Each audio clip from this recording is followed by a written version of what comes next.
We are live from Spiceland, Indiana at the beautiful and historic Newcastle Motorsports Park for the final round of the United States Pro Kart Series. Always, my name is Caleb Vieska, joining me here alongside in the booth, Alexander Searle. And it's been a soggy weekend up to this point, Alex. A lot of rain has definitely hit the campus here this weekend, and it's provided a lot of drivers to keep them on their toes. The mechanics as well, keeping them on their toes so far all weekend long, and it's been a wild one to say the least here so far.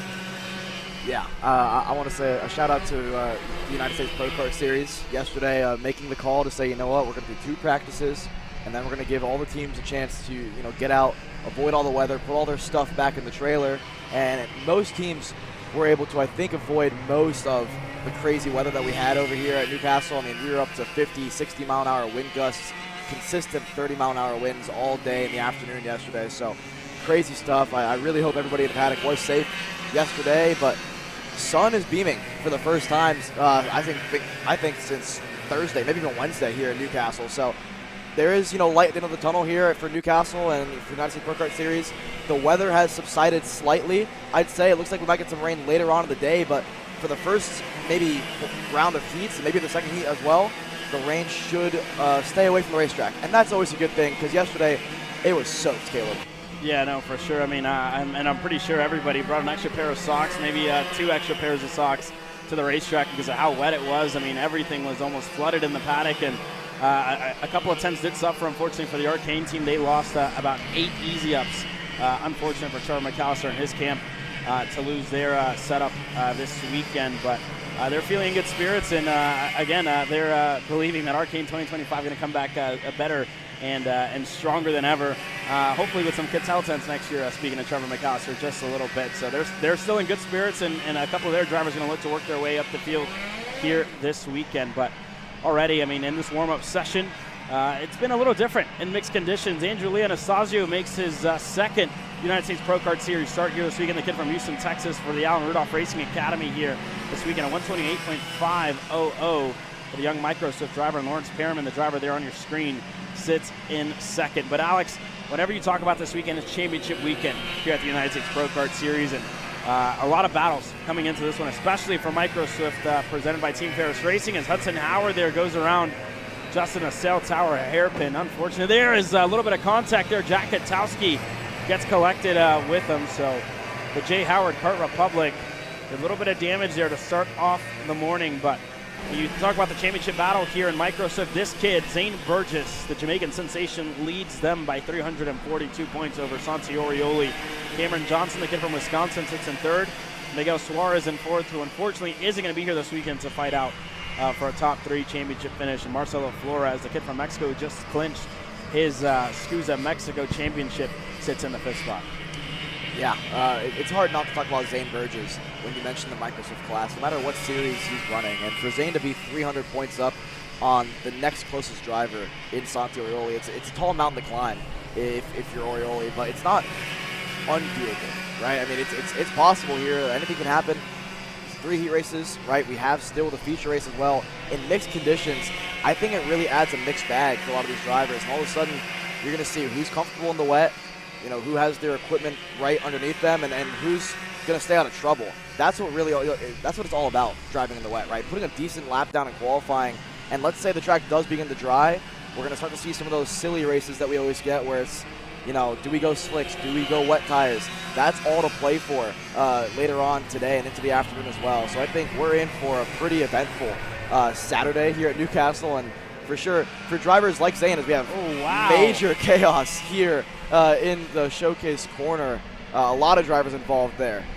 Yeah, it looked like Andrew Anastasio was probably one of those drivers involved, the 71, the 80 in that one for sure. That's Brody Brown, who makes his first national start on the year, and we saw him last week at the Texan Racing Series in Amarillo for that race. But already for some of these drivers, a little bit of struggles so far this morning, and for them to kind of work their way around. They just found themselves collected there in the scoreboard hairpin there, Alex. But already a wild morning, and that's exactly what these conditions bring, right? You need to be careful with whatever you're going to do, and just try to keep it on the racetrack and try and keep your kart as clean as possible for your mechanics to have less work to do whenever you get back under the 10. But already, when you talk about championship, again, these kids that are up at the front have shown why they're in championship contention here this weekend with very good finishes. And it's pretty much been consistency all year long from the likes of Zane Burgess, who just needs a good result to clinch out his championship. Talking to his dad earlier on the weekend, he was saying, yeah, all we need to do is keep it on the racetrack and have an okay weekend. We don't need to have a stellar weekend, but just unfortunate for Zane, he doesn't know how to go slow. He always is going to want to go out there and push to the limit. So look out for Zane Burgess to try and do 3 for 3 in major national championships here this year. And Brody Brown off of the racetrack there again. Unfortunate for the 71 with the Rylance Racing livery there. And I believe that is Brody Brown in that 71 here. So yeah, we'll continue to check on that. And indeed, it is Brody Brown, the Rylance Racing team here this weekend on the DJR MGRLN card. So good couple of drivers, but checkered flag in the air now, checkered in yellow, but still some incidents going on out there in the field. And a couple of returnees here this weekend. Brody Stoffel makes his return to national racing action with SLA Kart Racing. So look out for Brody to try and get himself back in the top 10, pick up where he left off just 3 months ago here at Newcastle Motorsports Park. But already checkered flag in the air. Angeli Anastasio, the AR Academy, quickest in the morning session. Perriman second. Zane Burgess, your championship leader, third. And second in the championship, Cameron Johnson sits fourth. Luca Beccaro fifth. Orioli to O'Gara, Mason Brody, Slade Hero, and Brody Stoffel, your top 10 in this Saturday warm-up session. And again, with the schedule changes that there was in place yesterday, schedule has changed a little bit. So what we do have for you all at home is just looking way different than what was predicted coming into the weekend. This is what the schedule for Saturday looks like today. Happy hour again. This morning warm-up session is going to serve as a happy hour, which is going to lead them in out onto the track in the order that they end up here in this morning warm-up session. That's going to go into qualifying at 9:45 a.m. Eastern. Then we go into heat 1, 2, and 3, and that's for our KC Premium members only. So for $9.99 a month, become a KC Premium member and watch all the racing action live.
K8 100 Juniors out onto the racetrack now, presented by BBS Race Engines. And this weekend, about 50 drivers total. They're going to get set to take the green flag throughout all the heat races. Again, split groups here this weekend, Alex, like it is pretty much every weekend with the United States Pro Kart Series. So we'll see how some of these drivers work their way through the field. But already dropping a couple of tires there off the racetrack, and it's going to be a wild one this morning. And when you get into heat racing action, again, one of the biggest questions as well as this weekend continues to progress is how quick is this racetrack going to dry? The more and more that more of these drivers hit the racetrack on that wet tire compound, and with the sun now finally out this weekend, it's definitely going to provide a little bit of differences as well to drive that racetrack just that little bit quicker. Yeah, the track's still pretty wet, but like you mentioned, with the sun out, it may dry by, I don't want to say qualifying, but maybe halfway through qualifying, but nonetheless, it's an exploratory session for a lot of these drivers who are just trying to figure out at what point does that line begin to transition from the normal traditional rain line of, rip the top side of the racetrack and just hope that the go-kart sticks all the way around. For most corners, you see some guys like Abernathy here go middle of the racetrack through turn one. That seems to work out pretty well for him. And the more you see drivers transitioning from that top side to the middle of the racetrack, and then you might see some drivers even try the normal racing line. At that point, you look at this right here, turn 3, turn 4, you're starting to see not a dry line develop, but just less water on the racetrack. The track's still damp, but they're starting to evacuate water maybe quicker than expected because the sun's out and we're not getting any more rainfall on the racetrack. So this is going to be interesting for a lot of these drivers who maybe, as we get to the end of the warm-up sessions, some guys may opt to not even go out for happy hour. Yeah. I mean, the benefit of happy hour is obviously the grid slot for qualifying. So most drivers are going to do it, but maybe if you feel like you have a good enough piece no matter what, some guys may opt not to. But at some point, we're going to see that transition of drivers taking the gamble to go on slicks rather than rains. And again, it's just a matter of putting yourself in a good spot when you get out for the qualifying session, putting yourself around people that you're comfortable with as well is one of the big things. Trying to stay out of traffic is another one of the key points whenever you get into qualifying sessions, especially here at Newcastle Motorsports Park. Is a place where the draft is going to be super dependent with two very long straightaways here this weekend on the main straight and on the straightaway that kind of leads you up to the South Tower hairpin there. So there's a lot of factors and a lot of things that you need to take in mind whenever you get into racing action and qualifying action as well. Right? It's going to be important to get one good lap, but again, to put yourself in a good position for the heat races that are set to come later on today. And for everybody here this weekend, they're chasing one kid in the championship here, and that's Sebastian Garzone. Second on the championship, Chico Brown, not here this weekend. Went over to Europe already, racing over at WSK Promotions. So the best of luck for Chico Brown, who's out in Europe with the Ricky Flynn Motorsports team. He's 65 points back from Sebastian Garzone. So we're just going to lose out on what would have been a great championship battle in between Sebastian and Chico Brown, two of the best K8 Junior drivers in the nation, if not the best in the nation. And Diego Ardila sits third in the championship with 243 points back from Garzone. You go back to Roberts and Enzo Vidamontien, who sits fifth in the championship here as well. But Sebastian Garzone, again, super consistent all year long, and he finds himself up on the top step of the podium whenever that double checkered waves at the end of the weekend every single time, Alex. Yeah, we have a pretty solid championship fight in our hands, especially like you mentioned, with Chico Brown not going to be here. It's going to maybe breathe a sigh of relief slightly for Sebastian Garzone as, Tristan Murphy dropping a tire there at the exit of the scoreboard. I mean, it's just that easy to, make mistakes here in the wet. But I will say, you're starting to notice spots, like I mentioned earlier, starting to dry up on the racetrack slightly. You're going to see more and more drivers do what we call searching for water. Right, where they need to cool down those wet tires so they don't overheat and don't chunk up and piece apart and become almost a slick, essentially. And you're going to see a lot of drivers start to go offline and really try to find puddles just to cool those tires off shortly. It's still wet enough to where the rain tires are by far the best tire to be on, but it wouldn't shock me if maybe by the end of happy hour we start to see drivers gamble for slicks. So it's going to be interesting to see how this track develops and how quickly it evolves with this sun out as well. And usually Newcastle's a pretty decent track at drying quickly, so it's going to be a pretty fascinating morning sessions here. Yeah, and again, this rain line is a little bit different than any other on the national circuit, especially with the sealer that is out on the racetrack. All the black little lines that you see there turns into paint pretty much whenever it gets wet out here, and it's very hard to kind of deal with the rain line here, but the rain line here is just above the seam and not all the way on the outside, and you don't want to cross over the seam, as the sealer is very much like paint, as you see there with Benham Abernathy, who just sends it off the racetrack, unfortunately, there. But again, this track is obviously historic for what it's done year in, year out. The superstars that come out of this racetrack has been, the list goes on, and we can sit here for hours, Alex, and talk about all the names that came through this racetrack. Just earlier on in the weekend, if you were catching up with our social medias on the Thursday afternoon, Joseph Newgarden, two-time Indy 500 champion and multi-time IndyCar champion, was here testing for Robopong, which is next week. But that was a cool thing to see, and you see big names like that rock up to Newcastle Motorsports Park. The fabled Oliver Weldon, his go-kart still sits here in the cafe area, and Dan Weldon, my mistake, his son there, Oliver. It's a racetrack with a lot of history behind it, and again, good to see an event like Robopong coming back next weekend. Yeah, I mean, a legendary event here. Good to see it back on the calendar, and like you mentioned, I mean, Newgarden is just one of the many names that are entered for next week's event here. A lot of humongous names, a lot of big teams showing up, and I think it's going to be incredible to see, how that all shapes out. It's good to see Robopong back. It's one of the, famous events, let's say, around the country here, especially at a racetrack like Newcastle Motorsports Park. But first group underway, or done and dusted now, sorry, for KA Junior. Benham Abernathy, we saw how quick that OTK Hotes machine looked throughout the session. 4/10 ahead of Martin Hamrio. Third best, Juan Paramo there in that third spot. And then from there, you see how the separation in times for a lot of these drivers. So Indy Anderson, we saw drop a tire. Tristan Murphy drop a tire as well. Luis Fernandez, Cash Felber, Drew Jensen, Jackson Wolney, and Edgar Rodriguez. Your top 10 position-wise. So we don't really have the lap times, but nonetheless, again, exploratory session for all of these drivers. It's still happy hour, so it matters in terms of where they line up for qualifying. But you're going to see a lot of drivers start to, make mistakes as they start to push the boundaries of what's possible. Yeah, no, most definitely. Augustus Toniolo was the quickest in that morning warm session. Westcott was second. Jaramillo was back in third. McCoy to Isaac Malquit this weekend. Just him and his dad working together here at PSL, not here this weekend. So Malquit going to look to continue his United States Pro Kart Series campaign here this weekend, and ended off with a bang here at his home track, a track that he knows very, very well. You go back to Abernathy, Warney, Brady Shad, and then back to Edgar Rodriguez and Indy Anderson. That being said, wait for our next group to hit the racetrack here in a couple of moments' time.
Well, the second half of your KA Juniors are out onto the racetrack now. The likes of Enzo Vidmontien, Hamza Anbar, Max Weiland, Sebastian Garzon, your championship leader, just hit the racetrack, looking to put themselves in a good position when it comes to qualifying order here later on today. And Enzo Vidmontien has been super strong all year long. He finds himself fifth in the championship, 429 points back here. And again, there is a team championships up for stake, the Geo Cup. Here, $5,000 to the team with the most wins at the end of the year. The Rawson Performance Group currently holds on to that with 5 wins over the Trinity Karting Group with 4 wins, and that's obviously due to the great success that Enzo Vidmontien has had so far this year in the junior categories of X30 Junior and in KA Junior. So look out for this driver to try and help his team solidify that $5,000 at the end of the weekend and win the Geo Cup this year. It's been a trophy that RPG has dominated, especially in the past couple of years with Ryan Norberg and their big contingency with Hayden Jones and Chico Brown, Ardiles, Jackson Wolney as well have done a lot to put them ahead in the Geo Cup championship here this year in 2024. And obviously we talked about a little bit about next year in 2025, a little bit of differences to the schedule. We're going to start at Daytona at the Motor Speedway there and move on to the rest of the year as well. 2 dates still yet to be announced, but Road America has been confirmed. And again, that's kept everybody on their toes and excited to see a little bit of variance about schedules next year. But Amador Martinez as well. One of the drivers has been super quick. The 891 got his maiden national race victory here in the U.S. at Wisconsin at the Badger Kart Club, where he was able to beat the likes of Enzo Vidmontien after post-race penalties. But at the moment, Maui Angel, my mistakes there, off the racetrack here early on. This kid only in his second national race start here this weekend. Had a good showing last weekend at Texas Racing Series at Amarillo Kart Complex. He makes his return here this weekend with the Arcade Motorsports team. And again, unfortunate for that team to lose their easy up. So the best wishes for Trevor McAllister and his entire camp. And Ham Zambar, another one of the Arcades here, who's looking pretty good so far this morning. And again, the left-hand side of your screen is due to position. Everybody else out on the racetrack. Amador Martinez currently sits quickest of the group. And I stand corrected there. Max Weiland, actually, the driver right behind Ham Zambar, is quickest in this morning warm-up session / happy hour session. A 122, I should say, there by Max Weiland. And Martinez improves up to 4th. Vidmontien is able to get himself up to 6th. McGoy is the driver that splits them in the 5th spot. Weiland in 7th. Madero's able to work his way up to 8th as well in this one warm-up session. So everybody starting to find the line. And again, with the track evolution here, you're starting to see that track and the dry line start to form bit by bit. So it may even be that when we get to the X30 Pros at the end of the run order in this morning warm-up session, in the happy hour session, we may even see that dry line start to form. Maybe some drivers try to gamble on the slick tires.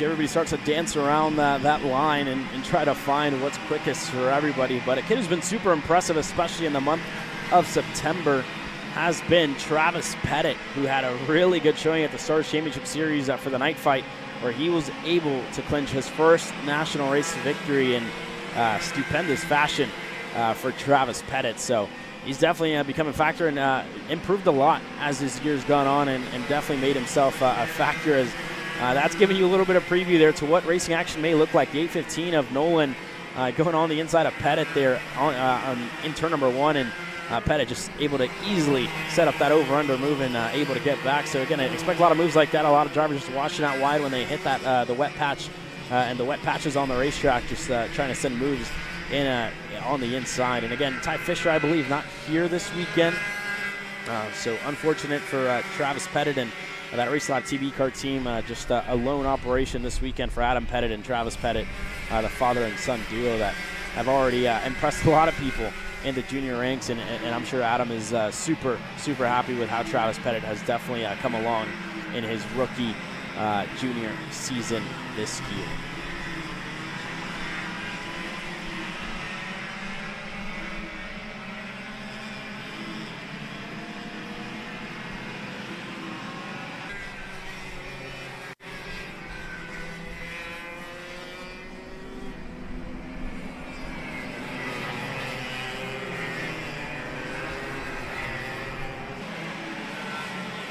Checkered flag in the air now for your K8 100 Juniors, presented by BBS Race Engines. Augustus Toniolo still the quickest here in the happy hour session. Peyton Westcott, the young lady from California, sits in 2nd. Vidmontien up to 3rd. Jaramillo back to Amador Martinez, your top 5. A lot more happy hour action set to come your way live from Newcastle Motorsports Park. Quick commercial break. When we come back, the rest of your run order getting set to go green. So you finally want to get behind the wheel, huh? Yeah, I've been shooting for 3 years and I've never got to drive. Well, you're going to need some more gear than just your helmet. Why don't you go to shopakr.com. They got their inventory online and they'll ship it the same day if you order before 5:30 p.m. Eastern. They got shoes? Yep. Gloves? Yep. Rip protectors? Got those too. Can they make me go fast? No. Here at Acceleration Kart Racing, we've got everything you need to get on track. What happens next? Well, that's on you. Check us out online at shopakr.com.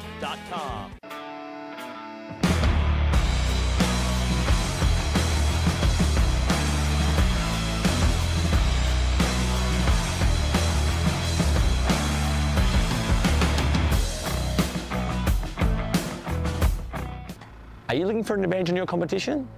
Well, Car Class has done the hard work for you. We've traveled to your racetracks to give you the inside knowledge. So what does Car Class offer? We've got drone footage that captures the racing lines, visual markers for your braking points, acceleration zones, and the best overtake opportunities on your racetrack. Pedal cam to show you where to brake and when to accelerate, and 360-degree footage to make sure you don't miss any parts on the racetrack. We've covered 13 racetracks in the United States, and Australia, you're up next. So visit carclass.com to get your track information.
Your KAC units presented by Brandon Jarsacrack Racing are out onto the racetrack now, and this is one of the closest championship battles that we have here at the United States Pro Kart Series heading into championship weekend here. AJ Myers leads by a slim 20 points over Cooper Shipman in the Iron Rock Motorsports team.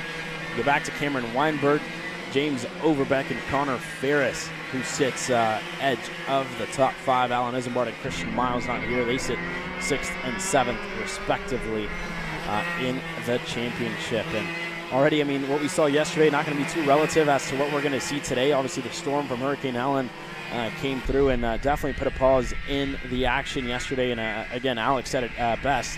A huge shout out to the entire United States Pro Kart Series team to recognize the storm coming through and allowing enough time for everybody to find shelter and to get themselves in a safe position as well, and to, I guess, strengthen their tents as well when it comes down to keeping everything safe. And you know, we saw it's a little different whenever you come in a tent setup here in Newcastle, especially with a storm looming in the air, those stakes going all the way into the ground, trying to keep them grounded and not get them to go airborne whenever that storm does come through. But this morning warm-up session, everybody looking quite all right so far. Henry Wheeler is back here this weekend in United States Pro Kart Series racing action, a privateer this weekend. I believe pitting under the AEM karting tent, but again, that Burrell Art,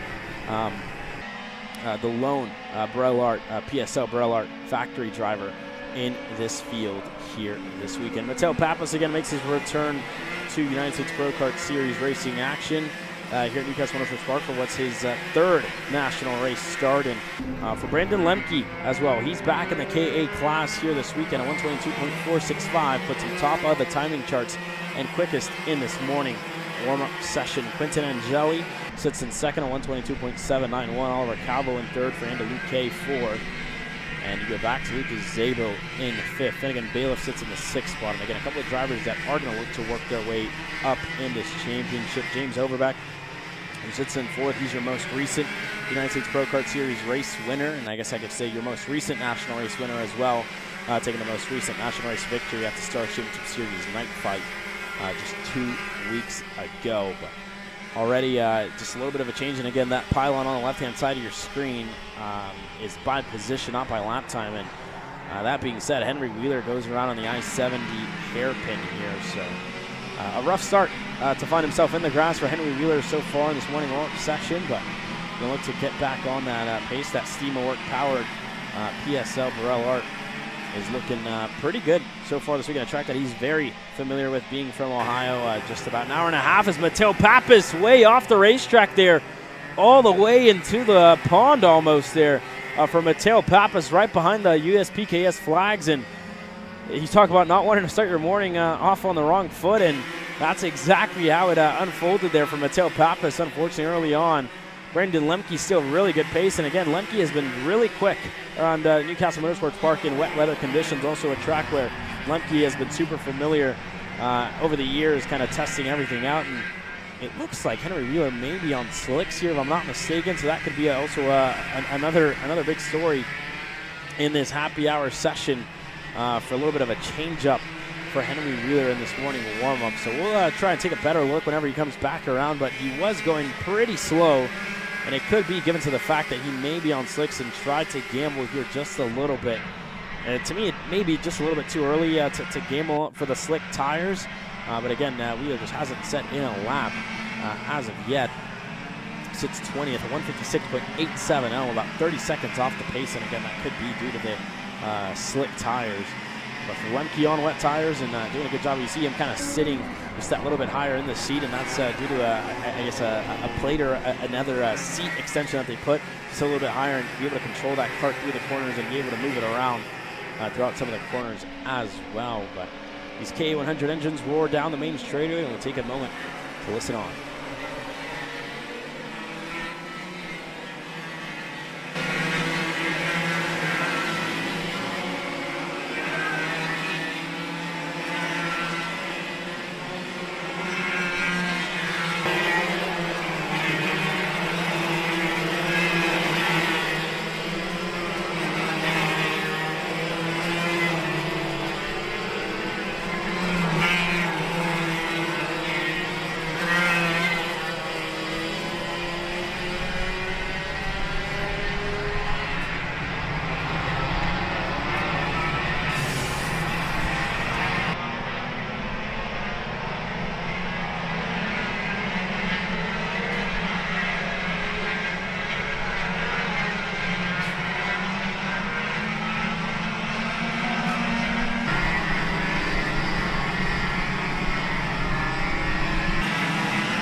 Bruce Finnegan bailiff on your screen now. He sits 11th at 123.051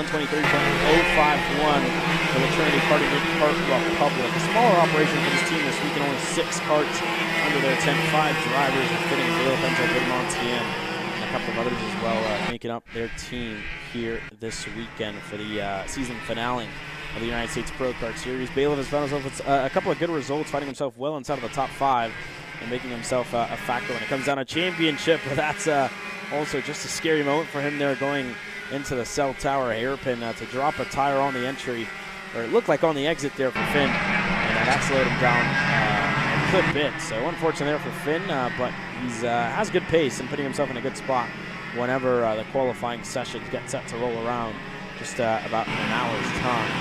Liam Gray sits in the 10th spot with Zabo, Steven Eisert, who a little bit of change for him this weekend, and Fernando Luque in the 925, way off the racetrack here early on in this morning warm-up session.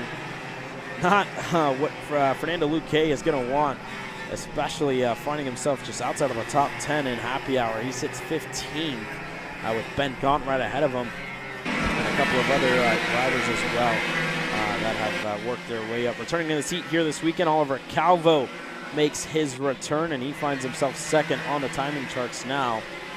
And look out for Calvo to try and make an impression on this field here this weekend.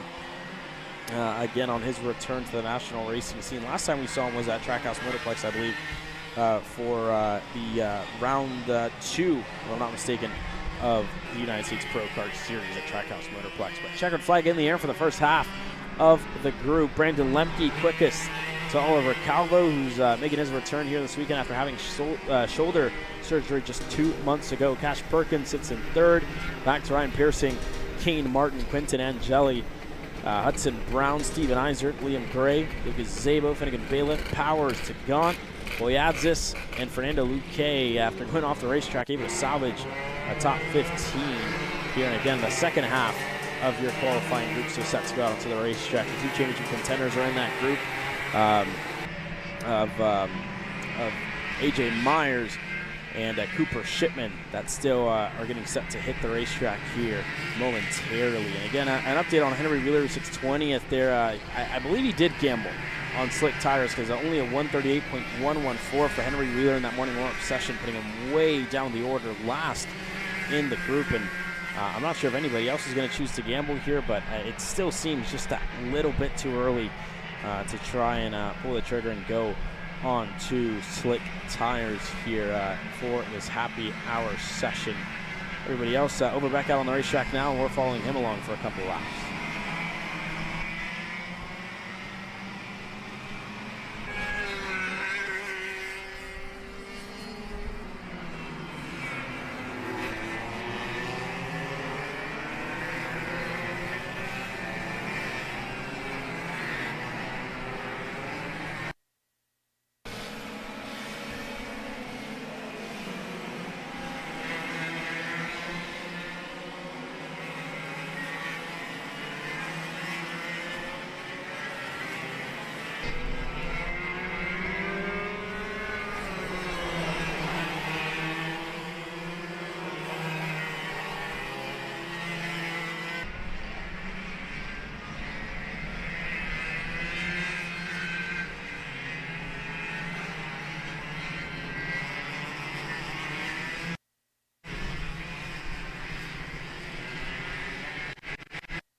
A couple of notable stories coming into this weekend here at Newcastle Motorsports Park. A little bit of change in colors this weekend as well for number 8 in the championship, Steven Eisert, the 939, going back to a team that treated him very well last year, becoming Rock Vegas champions with Speed Sense Motorsports, and he makes his return to that team this weekend. And for Cooper Shipman as well on what's his final national race of the year here at the United States Pro Kart Series. This driver, one of the favorites coming into the weekend, a track that he knows very well in all conditions, especially given last year with the good results that he had, Alex. Yeah, Cooper Shipman was flying last year at the exact racetrack, exact event as well. This driver right here, AJ Myers, wanting that single speed championship, and he's looking right now decently positioned for it. He's in the lead by 20 points over Cooper Shipman at a racetrack that he has proved to be dominant on. But Shipman, to me, is the one driver that is also quick around this layout, as are many drivers here in the KA Senior category. But this is going to be a head-to-head duel between 2 drivers, 20 points in it, essentially nothing between the 2 drivers. And if I had to put a prediction here, Caleb, early on in the weekend, I'd say it's going to come down to that feature race to decide this KA Senior National Championship. That being said, with the inclement weather potentially looming throughout the weekend still, it's going to put a wrench in things, I think, for smooth sailing weekends as far as that goes, just because of the unpredictability of weather and what can happen during a race. Yeah, when you talk about Newcastle, one man comes to mind, and that's the Magic Man and AJ Myers, but it's different this weekend. Not a shifter for him. It's going to be a KA power plant this weekend, and again, it's going to be a much closer field, very draft dependent. That's going to keep everybody in play here this weekend. And for AJ Myers as well, it's been since 2021 that he ran a KA 100 Senior out here at Newcastle Motorsports Park, a track that's he's known for being really good at it. And we saw the results in the class that he had a couple of weeks ago at the Stars Championship Series, where he was able to clinch his shifter title, but he looks to get one done in single speed category. And again, Alex, you mentioned it. He talked about it earlier on in the year to us at MCC, where he was like, he was pretty much telling us, I want to get a single speed category championship, and then hopefully move up to X30 next year and take the fight to those guys. That'd be so cool to see. I mean, maybe OCAN as well. We can convince them, right? We see Max Weiland and OCAN J, so that would be really cool to see AJ do, some sort of 125 single speed class next year. And I know it might be in the works for the Magic Boys, but right now his sights are set on a K100 championship. So yeah, between him and Shipman, they're the two favorites. Outside looking in, Cameron Weinberg decently positioned, 300 points back. It'll take a bit of luck for him to make something happen, but still in with a shout. James Overbeck 4th, Connor Ferris, your 5th place driver in the championship as it stands heading into this weekend. 700 back for Ferris. So really the top 4 are the drivers that are mathematically in play for a championship, but for Weinberg and Overbeck, they're slightly on the outside looking in here, and it's going to take quite a bit of mistakes from a driver like the 988 of Cooper Shipman. Yeah, Cooper, is definitely going to be up there in the order. Again, finishing 2nd in the championship last year, so his teammate Angelio Meza, who's having a good career so far over in Mexico, running NASCAR Mexico and doing a good job in trucks over there, getting a couple of wins to his name. But a little bit of an incident there for the 957 for the Rylance Racing BJR machine there going around. That was Underwood who went around there on what looked to be on the exit of the green corner there, Alex, if I'm not mistaken. Yeah, and then behind him you see Eli Warren, one of the few drivers that I'd say, not under a tent this weekend, has the garages, so probably feeling pretty fortunate after yesterday's weather, as Cameron Weinberg has thrown it off the racetrack there in what looks to be, the cell tower corner.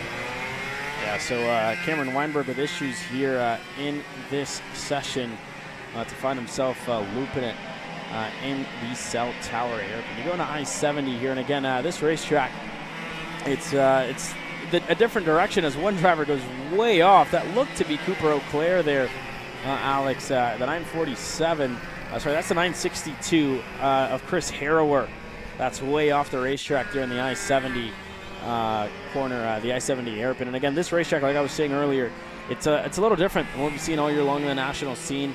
Scoos are in it, obviously the reverse layout, so did Stars, and then you finally go back to the regular national layout here at Newcastle Motorsports Park, a track that, again, has run this way for many years. That was kind of intended to run this way whenever it was built. Again, it's going to be a little different, and I'm excited to see the big pack racing and the draft racing as well this weekend, because the straightaways, we're going to keep everybody in play as well with the couple of technical corners coming down the hill onto the straightaway. Yeah, another driver to look out for, Donovan Bonilla. He's pretty quick in the rain, and he's had a decent season, I'd say, here for the United States Pro Kart Series in the KA side of things. Luck hasn't seemed to be on his side. We saw Dalsman getting involved in some incidents as well, and a couple other races this year whenever he's run the KA side of things. So for Donovan Bonilla, he's looking just to right the ship a little bit in terms of how his season's gone. He's outside the championship hunt, but he's in with a chance at a race victory, a track that he's pretty fast on. So for Donovan Bonilla, let's see what it bodes for him across the stripe with the checker flag out in the air. Not going to be in the top 10 as it stands at the moment there. McGabriel put a decent lap together to go 3rd here to end the happy hour session for KA Senior, but nobody quick enough to match AJ Myers' pace at the top of the board. AJ Myers, quickest in the morning warm-up session, a 124.031. You go back to Weinberg, Gabriel, Lemke, Warren, Connor Ferris, Calvo, Overbeck, Perkins, and Ryan Piercing, your top 10 here in happy hour in KA100 Senior. And again, more racing action, more warm-up and happy hour action getting set to come your way live from Newcastle Motorsports Park.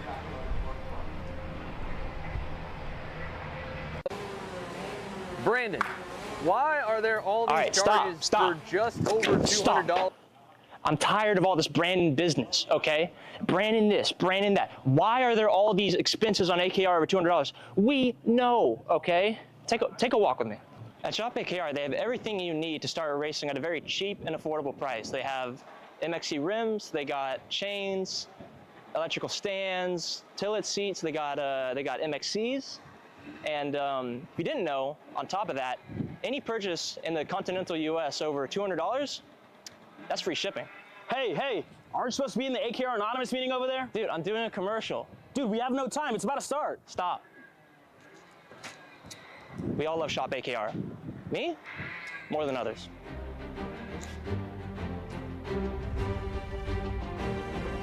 What do I get at Shop AKR? MXC rims. Are you ready to get behind the wheel? From Formula One to NASCAR and IndyCar, all the pros start here.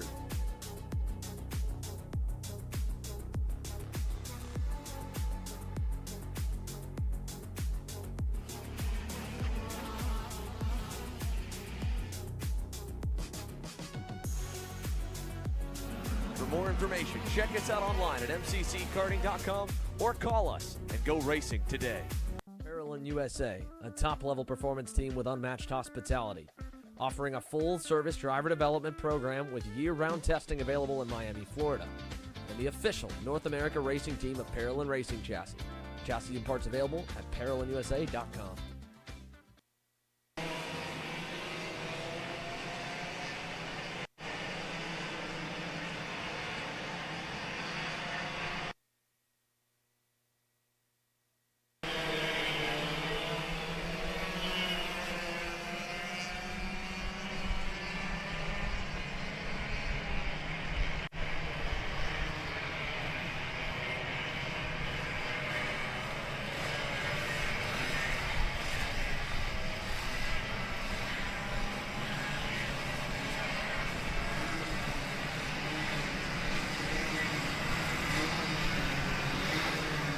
Mini Swift by Zodi Kart USA out on the racetrack now, and Valentino Santillan, the driver that's going to lead them out onto the racetrack with X30 Junior right there, as well as Aston Wyatt. With the AR Academy not present here this weekend, a one-off with the Ryan Perry Motorsports Nitro Kart team for Aston Wyatt to try and put himself in a good spot here at the United States Pro Kart Series Championship and end off the year on a high.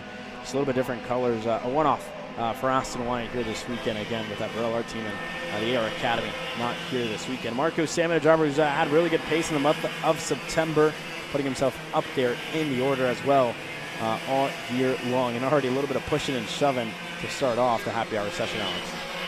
Yeah, well, these Mini Swift drivers have all year long seemingly put on an incredible show for us no matter what series we go to here. But for the United States Pro Kart Series, we have a decent championship battle on our hands. If you look at the championship standings here for the United States Pro Kart Series for Mini Swift, I know there's a couple of drivers in the mix. Like you said, Marco Samet, one of them being one of the main contenders, I'd say. But Parker Ives right now is the favorite by 247 points ahead of the next closest driver in Venix, Royce Vega. Parker Ives has had a stout season. After winning the Micro Swift Championship, goes to Mini Swift, looking to do a back-to-back for Parker Ives. But there's a bunch of drivers in the mix that are in with a shout, right? Royce Vega, Ashton Moon, Marco Samet, and Nico Urbeza are the five drivers that I'd say are within that 400-point range that anything is possible. Behind them, you got Benji Fernandez about 579 back. Spoke to Benji yesterday. He said, listen, points-wise, not too concerned about it. He said, mathematically, he has a chance, but it's going to take a lot of luck, which I think the weather's going to help him a little bit in that aspect, but 579 is a lot of points to make up during one weekend. So for Benja, he feels like the pace is there. The SLA camp as a whole looks pretty quick. Once Dalton Haynes as well, the driver coach for that team. And, Maxwell Macho looking pretty good this weekend. Benja looking good this weekend. Marcelo Flores, another driver as well that looks pretty strong. So that entire SLA team seems to be pretty quick so far in the rain. There was only 2 sessions yesterday, but they were in that top 5 mix in the first 2 sessions yesterday. Yeah, and Parker Ives, again, a driver who's been really good all year long, and he just clinched one of the the major national championships at the Stars Championship Series. He was able to get that one done, and his dad, Greg Ives, getting back from the NASCAR track and the NASCAR race that they had that weekend, and able to celebrate with his son. And Parker was actually walking by me whenever we were tearing down, and I pretty much said, I was like, hey man, congrats. And he was, his exact words was like, yeah, it's sweet, but not as sweet as the USPKS championship. So he's getting ready for this one and wants to go back-to-back in national and national championships here this weekend for the Ryan Perry Motorsports team. And the Nitro Kart with their first weekend back again just announced the new head of their program a couple of weeks ago. And these drivers, a strong contingency with more and more drivers starting to join that group. Like Parker Stewart as well hopping on board, and a couple of other drivers. Bennett Gleberman has been one of the drivers that's developed a lot this year as well for that team. And again, look out for a couple of those drivers get themselves in the mix. Jose Carlos Murad for the Iron Rock Motorsports team. He's been pretty quick at Wisconsin. He definitely surprised all of us, putting himself up there at the top of the timing charts and putting himself in race-winning mix as well all weekend long. And Nico Kwiatkowski just went quickest in the morning warm-up session, the 192 for the J&M driver, who is actually under the SLA Kart Racing tent here this weekend. A couple of other notables: Nico Orbezo, who sits sixth. Him and Aston Wyatt fought it out for the final at the final round of the Texas Racing Series, where they were fighting for the championship. And it went the way of Aston Wyatt there, if I'm not mistaken. And again, those two drivers were for sure fighting it out all the way to the end. Kwiatkowski still on top of 124.984. Murad goes back to Samet, Wyatt, Nicholas Moser, top five, or Bezos sixth. De Janeiro to Ashton Woon, who's back here this weekend. Parker Ives and Valentino Santillan, your top 10 drivers so far. There's a look at Nico Kwiatkowski right now, absolutely flying 9/10 on the field as it stands at the moment. Jose Carlos Murad, the second best driver, but like I mentioned, 9/10 back, and then it goes back to Marco Samet, Aston Wyatt, 1.2 seconds back. So Kwiatkowski right now is rolling here in this warm-up session. They have that machine figured out at the moment, but I suspect the times to continue to tumble here. This track is starting to dry up, not as quick as we were looking at earlier, but still that the dry line is starting to form. At least the puddles are starting to evade the racetrack, so it bodes well for maybe a dry qualifying. Looking at the commentator's booth here, we have some dark looming clouds in the area, and we know that those... Hey, don't even start with the dark looming clouds, just, man. It helps with the sun not getting in the way, you know? Yeah, I mean, I guess so. It's I know we have the shade open here on the window from the Champions Club up here. Obviously, we're watching on from the TV, but again, we do see the clouds. Don't start with the bad juju here, man. We're already off to a good start this morning. It was wet. It was cold. My feet got wet early on. I didn't bring an extra pair of socks like we probably should have. I know you probably had the same issue as well. So we're off to I guess I don't want to say a bad start, because every day is a good day when you're at the racetrack. But we're off to not ideal. You know, if you want to compare us to happy hour sessions, we're probably mid-pack to back of the pack with our feet getting wet this morning, setting up our tents. Yeah, I wore mesh shoes today, which is not the best idea. Not ideal, dude. Not great. Ideal. Not great. And I'm pretty sure they sell waterproof shoes as well nowadays. Technology's evolving, man. I'm behind. I'm behind on what's popular here at the kart track, but nonetheless, checkered flag is out here for the warm-up session, and I gotta say, Nico Kwiatkowski, I thought maybe other drivers would start to figure it out and get closer to that lap time that Kwiatkowski put down, but a flyer there on the final lap for Nico as well, just to put a stamp of approval on how fast his go-kart is. Ashton Woon goes P2 there at the end of this session. Orbezo third. Samet, Jose Carlos Murad, your top five, but 6/10 back is the second closest driver to Kwiatkowski right now. Jose Carlos Murad, like you said, the closest driver there to Nico Kwiatkowski, the fourth closest driver, fifth closest driver, I should say. He sits fifth there on the standings at the end of the unofficial results for the Saturday warm-up/happy hour session. Ben Gleberman for the Ryan Perry Motorsports team on the Nitro Kart sits seventh. Back to Parker Ives, Aston Wyatt, Maxwell Macha, your top 10. No pickup getting set to go underway, so we're straight into our next session.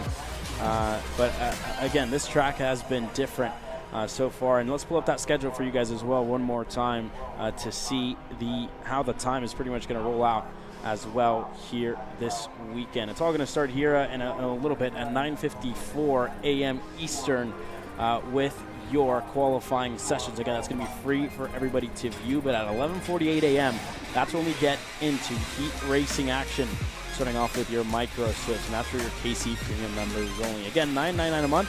Become a KC Premium member to watch all the racing action live. And again, Alex, Netflix has gotten more expensive nowadays. Cable TV has gotten expensive as well. That can go on and on with all the other streaming services that have gotten pretty expensive. KC is It's $9.99. It's almost as much as I don't know, a carton of eggs nowadays. I couldn't tell you, but it's not that bad. For myself, for a carton of eggs stream go-karts. I don't think they do. Carton of eggs don't go 50 miles an hour, 60, 70 miles an hour at Newcastle Motorsports. That's point car chaser. Hey, there you have it. There you have it. I think we're the best spokesperson. Well, we have to be, right? We're paid to do this. But anyways, here we go back out onto the racetrack with your X30 Juniors. And again, with Chico Brown not here, puts a little bit of hole in things. And it looks to be Enzo Vidamontien who leads the championship here this weekend in the X30 Junior class. A couple of other drivers as well have been pretty strong. Again, Chico out in Italy with the Ricky Flynn Motorsports team. And again, good showing for him at the World Championships as well a couple of weeks ago. And a good showing for a couple of drivers as well in the World Championships. Harley Keeble getting himself up to 8th in that one. But in your X30 Junior Championship, Diego Ardiles leads by 364 points over Jackson Woney. Two Speed Concepts Racing Machines in 1 and 2. You go back to Enzo Vidamontien in 3rd, to Chico Brown, who's not here this weekend, and Victor de Alencar, P5, who was also out there at the World Championships. Alexander Vanchev makes his return here this weekend, at 6th, to Ty Fisher in 7th, who unfortunately isn't here this weekend, to Davin Roberts, McGoy, and Chase Gasset-Lee, your top 10 in the championship routes. Yeah, I got to say, I mean, the X30 side of things, much different story to what we see in the KA Junior, where the KA Junior side of the championship is a lot closer.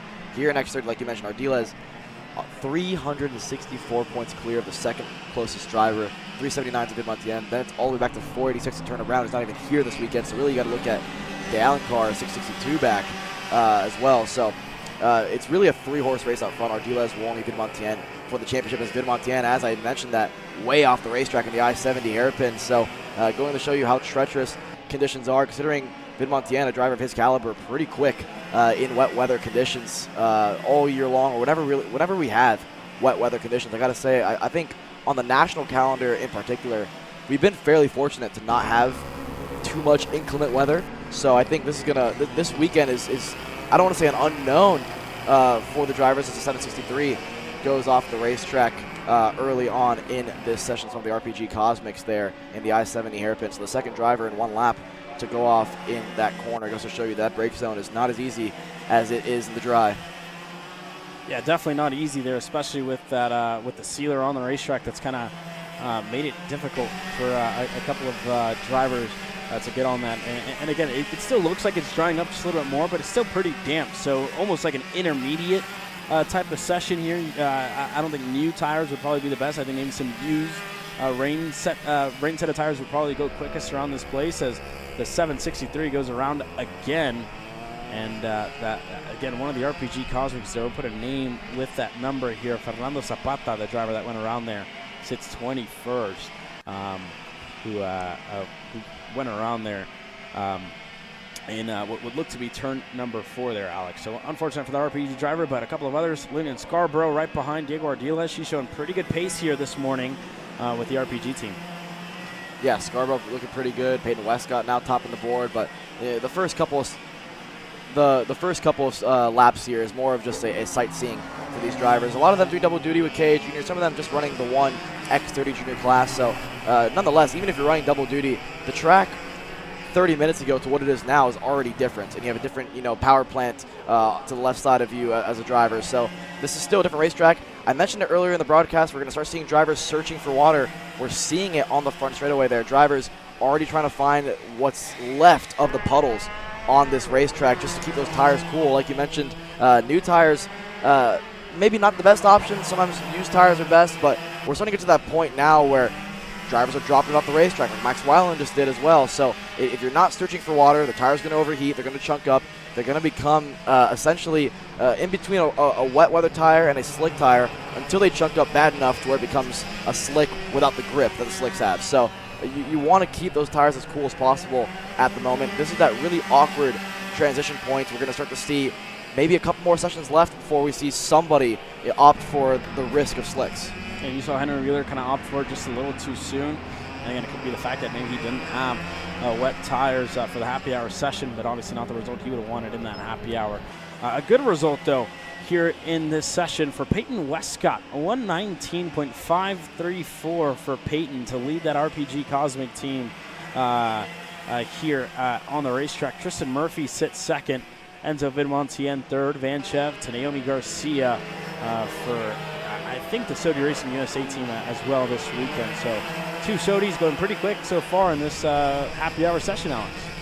Yeah, Sodi's looking pretty strong right now, but again, this is more of what we saw in that mini Swift class as well, with Katowski putting 6/10 in the field. Again here, we're seeing Westcott 8/10 clear of the second closest driver. Then it gets really close from second through 10ths. 8/10 back for Murphy in second.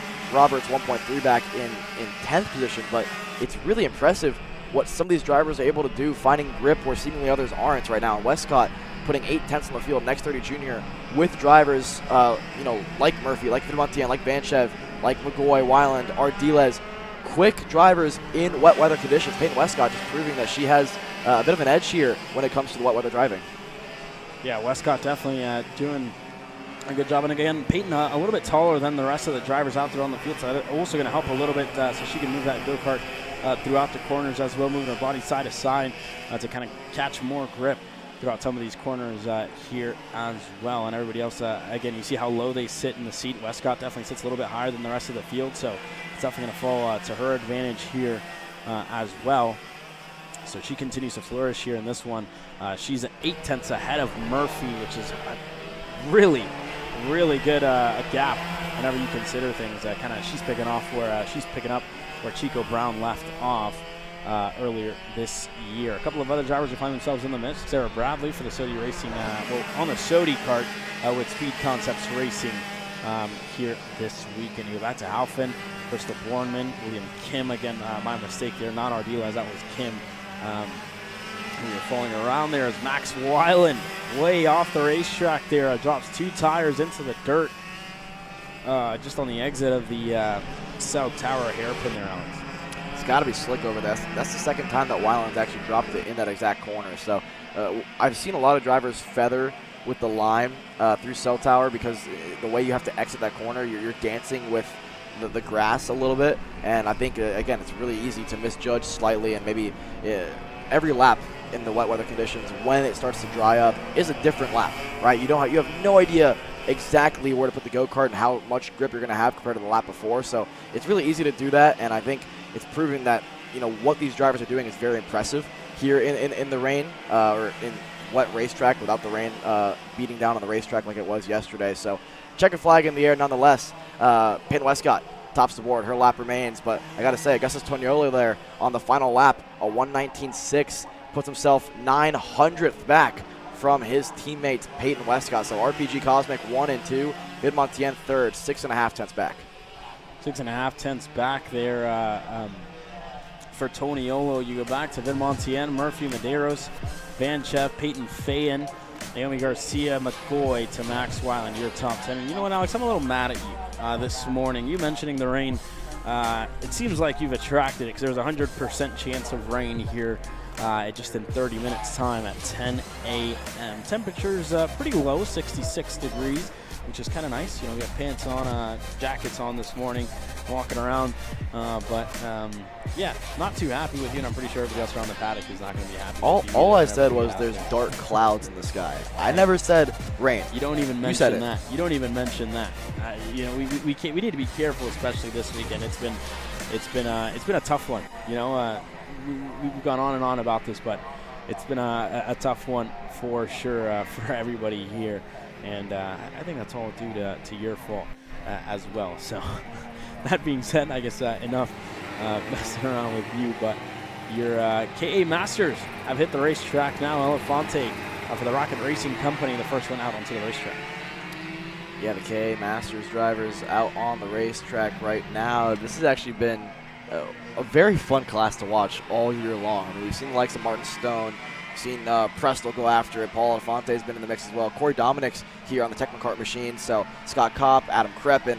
We got a really strong group here. Clay Settles on the top cart as well. Miguel Mir, Nicky Coelho on the Franklin Motorsports Merlin machine. Laurent Mardan obviously as well on the Techno karting group machine. So I got to say, this is a as stacked of a KA Masters field as I've seen in a long time. Yeah, very stacked for sure. 18 drivers total here this weekend, with a couple of drivers that I'm quite familiar with making their second USBK start of the year. The likes of Pierce Baldus, who just crowned himself as a Texas Racing Series champion last weekend at Amarillo Kart Complex. He's here this weekend looking to take the fight to Martin Stone.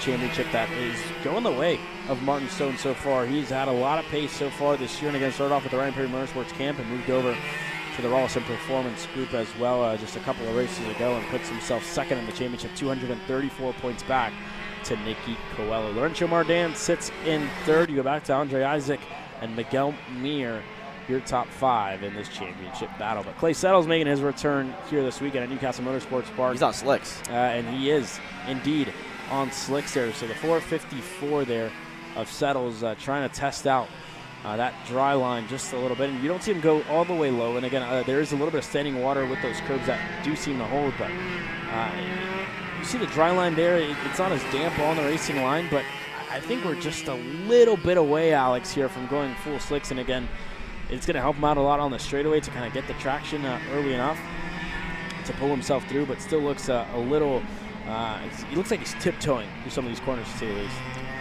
I want to see what lap 2 and 3 looks like. I agree with you. I think it's slightly too early, but I got to respect the decision here if you're Clay Settles to go for it, because why not, right? You look like a hero, or it's like, okay, you know what? You tried it for everybody else. We know it's not the right move. And you learn from it, right? So for Clay Settles, I would love to see, what the middle of this session looks like. I think, like you mentioned, still tiptoeing too much for Clay's liking, as we see the 472, I want to say, that is off the racetrack. That's one of the Technokarting Group drivers there. Yeah, one driver way off the racetrack there in the I-70 hairpin.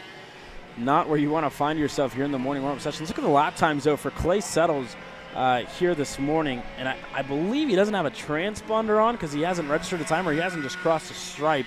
Yeah, he's the last driver to hit the. So he is indeed the last driver, which is exactly where you want to be if you're on slicks. But you see him slide just a little bit, almost sideways there on the exit of the I-70 hairpin. But this is where he's going to gain a lot of time. We'll see where Clay Settles goes here at the end of this session. And again, 140.390, so not quite there for Clay. And I think if you could probably push a little bit harder here. As well to try and find some more time, but still just kind of being careful throughout some of these corners, Alex. It doesn't look too bad, though, right? It's not as quick as the wet weather tires at this point in the session, and I don't think it will be. But it wouldn't shock me if the tires heat up enough for him that he can go mid-pack in happy hour, and by the time we roll around for X30 Pro Senior or roll on for qualifying, we're going to see a lot more drivers go on slicks here as Yunei Din goes off the racetrack at the exit of turn number 1, the 433 Orsalon driver there. So he goes to show you that, I think, is he also on slicks? It looks like he probably could be on slicks. I didn't get a quite look. Again, the biggest tell from that is the rear wheels. If they're 6-inch or 7-inch, is going to be the biggest tell that we can have from up here. Alex, and again, Martin Stone going around there, the 401, doing a good job. He seems to be on wets there, and indeed he is on wets, which he does look a lot faster, we must say, that go-kart is than Martin rolling. Stone. And it's absolutely on rails there for Martin Stone here as well. So not yet a bit of a crossover point, but good to see Janae Din back here this weekend. He had a very, very scary crash at MCC at the previous round of the United States Pro Karts here, the second and last round number 4. Got launched out of the go-kart and suffered a rib injury, which put him out of the following round of the Texas Racing Series and couldn't race that one. And then he was back last weekend and, again, back in national racing action here this weekend for Janae. So good to see him back out onto the racetrack here this weekend after recovering from that rib injury. But for Martin Stone, lapping around quite nicely, a 122.285. And Kreppen goes faster finally here, a 122.217 for Adam Kreppen. Everybody else going to start to improve. We're starting to see that track just get that little bit quicker here in happy hour.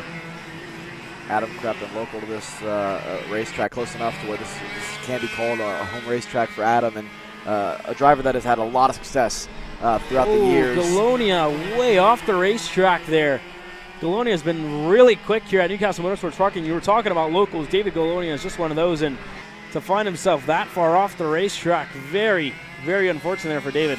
On slicks as well, Alex. Trying to get this thing back onto the racetrack there. That's rain tires. That's wet. Sorry, my mistake.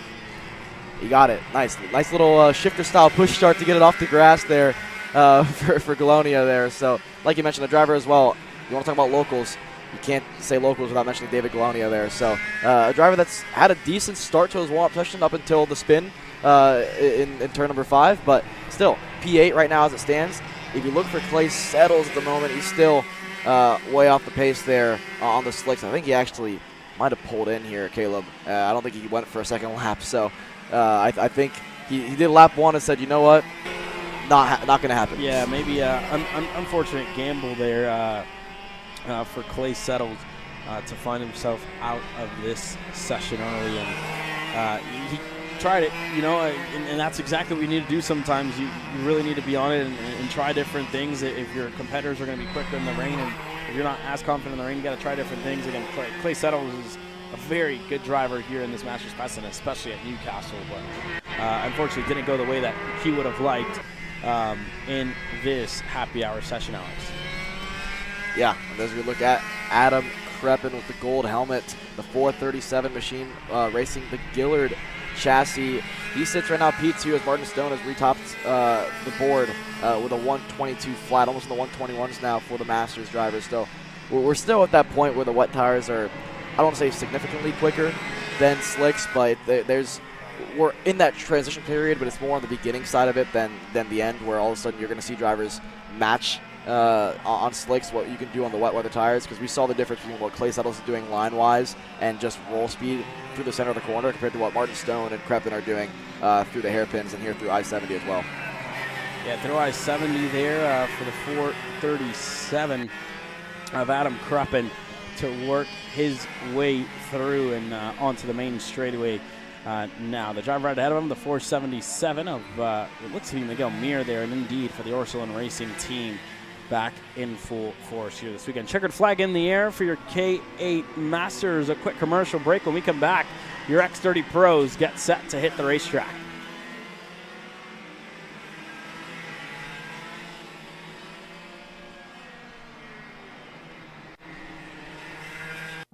USA, a top-level performance team with unmatched hospitality, offering a full-service driver development program with year-round testing available in Miami, Florida, and the official North America racing team of Parolin Racing Chassis. Chassis and parts available at ParolinUSA.com. So you finally want to get behind the wheel, huh? Yeah, I've been shooting for 3 years and I've never got to drive. Well, you're going to need some more gear than just your helmet. Why don't you go to shopakr.com. They got their inventory online, and they'll ship it the same day if you order before 5:30 p.m. Eastern. They got shoes? Yep. Gloves? Yep. Rib protectors? Got those too. Can they make me go fast? No. Here at Acceleration Kart Racing, we've got everything you need to get on track. What happens next? Well, that's on you. Check us out online at shopakr.com.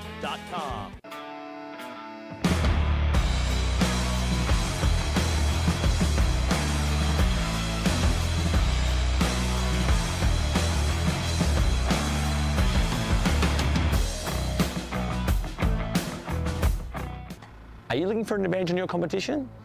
Well, Kart Class has done the hard work for you. We've traveled to your racetracks to give you the inside knowledge. So what does Kart Class offer? We've got drone footage that captures the racing lines, visual markers for your braking points, acceleration zones, and the best overtake opportunities on your racetrack. Pedal cam to show you where to brake and when to accelerate, and 360-degree footage to make sure you don't miss any parts on the racetrack. We've covered 13 racetracks in the United States, and Australia, you're up next. So visit kartclass.com to get your track information.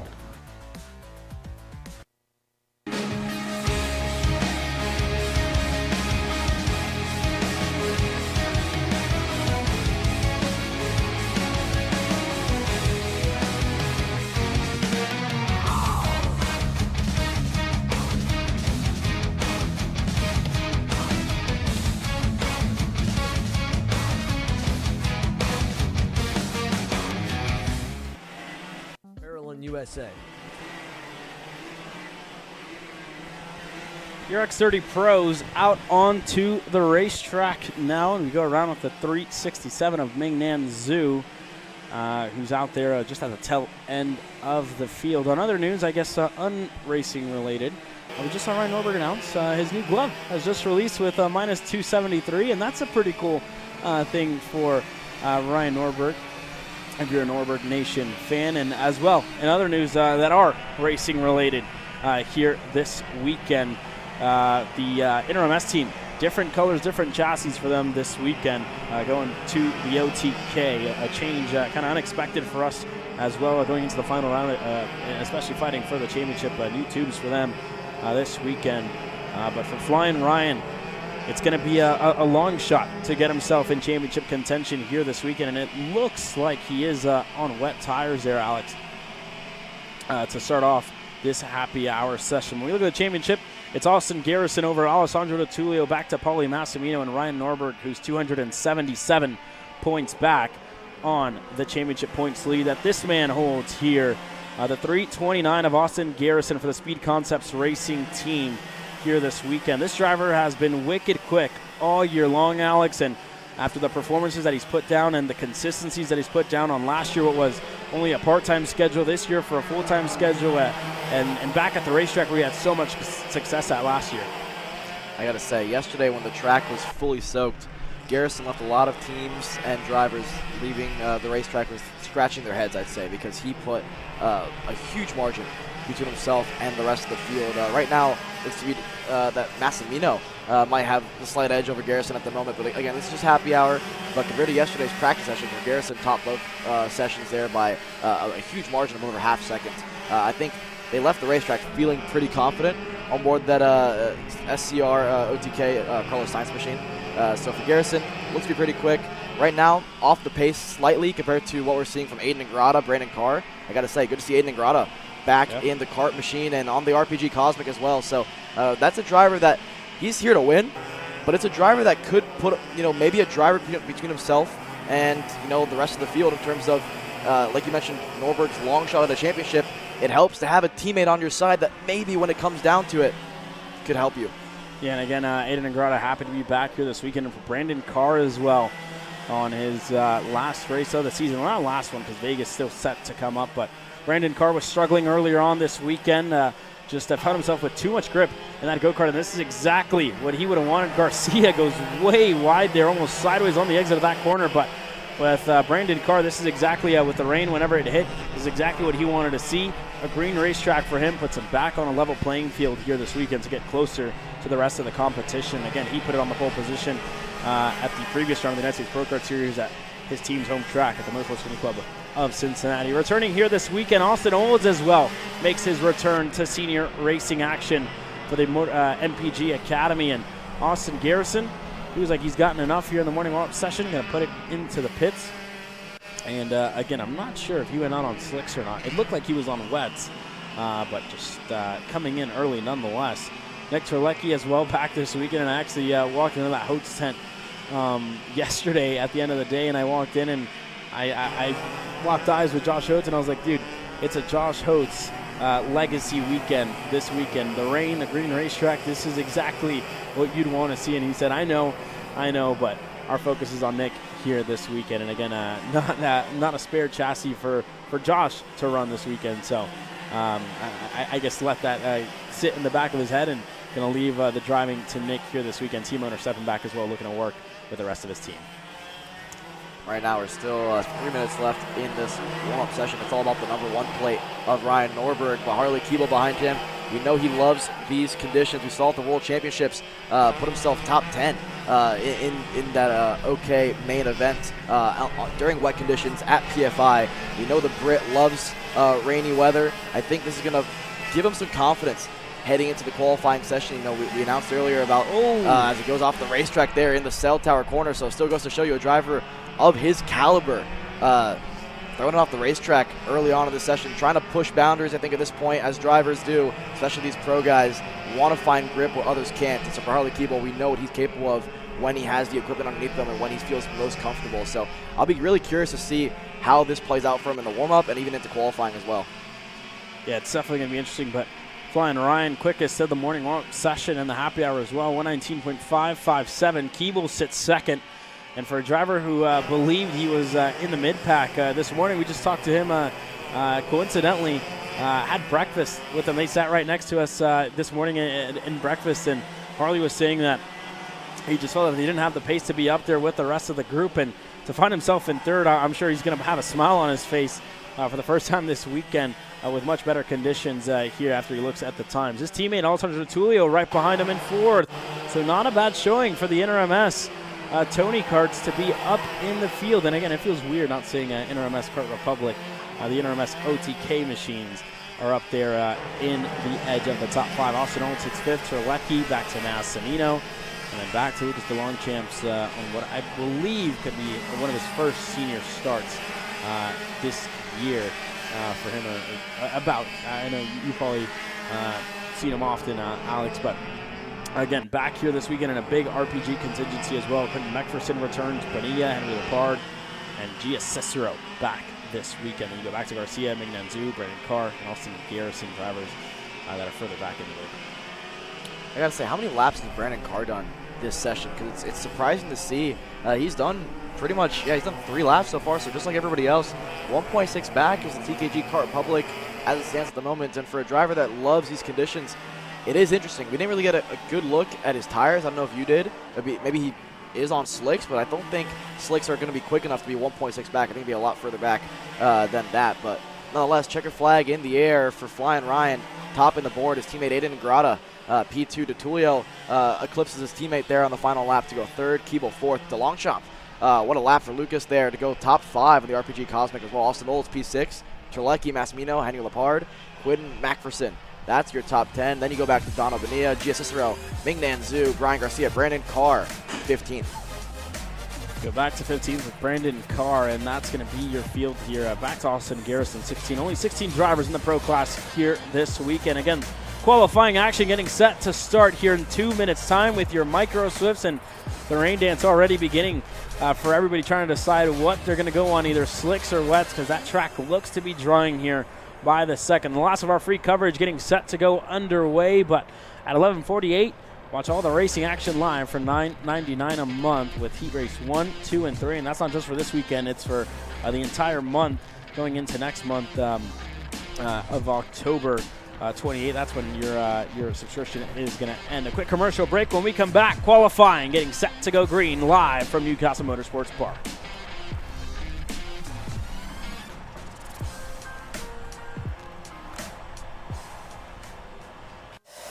So you finally want to get behind the wheel, huh? Yeah, I've been shooting for 3 years and I've never got to drive. Well, you're going to need some more gear than just your helmet. Why don't you go to shopakr.com. They got their inventory online and they'll ship it the same day if you order before 5:30 p.m. Eastern. They got shoes? Yep. Gloves? Yep. Rip protectors? Got those too. Can they make me go fast? No. Here at Acceleration Kart Racing, we've got everything you need to get on track. What happens next? Well, that's on you. Check us out online at shopakr.com.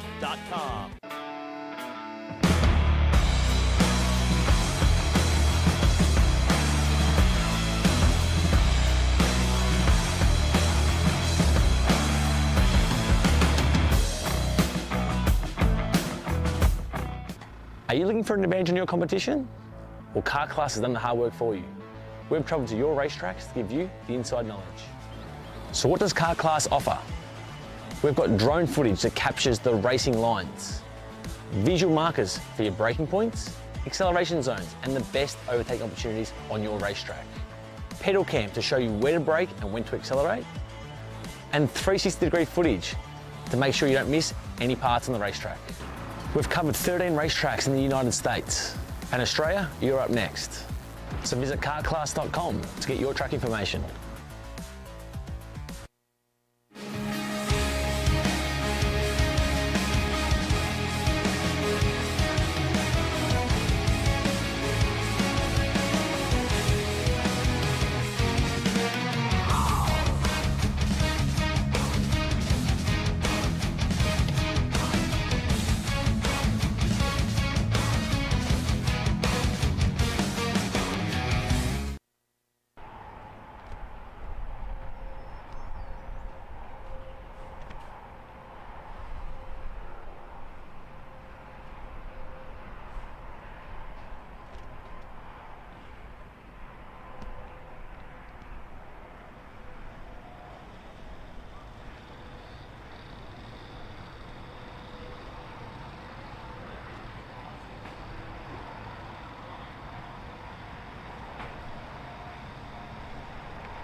Well, the first of your micro swifts out on the racetrack now by Team Ferris Racing. And again, we're going to figure out who exactly is out there on the racetrack. This is the first of your qualifying sessions, getting set to go green now. Again, last little look at your schedule there. We'll be focused back on to the racetrack now as the 20 goes around there in the scoreboard hairpin. One driver goes way around, and a couple of others looking to work their way through. That's Slade Harrow who's able to get through, but the 20 looks to be one of the Magic Kart machines going around there in the cell tower. Again, we'll try to put a name on that number here shortly for that Magic Kart machine of Ruben Greer, who went around there early on in this one. Again, it looks like only half of the drivers out there on the racetrack now. Jack Katowski, out there as well with the 24 that are working their way around this racetrack here as well, Alex. About just half of this group, and then the next half it looks set to be going out here in a couple of moments. Yeah, well, we saw earlier on that first session how quick, the likes of Gottschalk was, both Gottschalks, Lawrence Perriman was quick, Jaden Francisco was quick as well. So a lot of strong drivers in the mix. Obviously, you can't, say Micro Swift and not talk about Zane Burgess and Orioli as one of the MPGs going way off the racetrack there. Yeah, the 24, they're going off.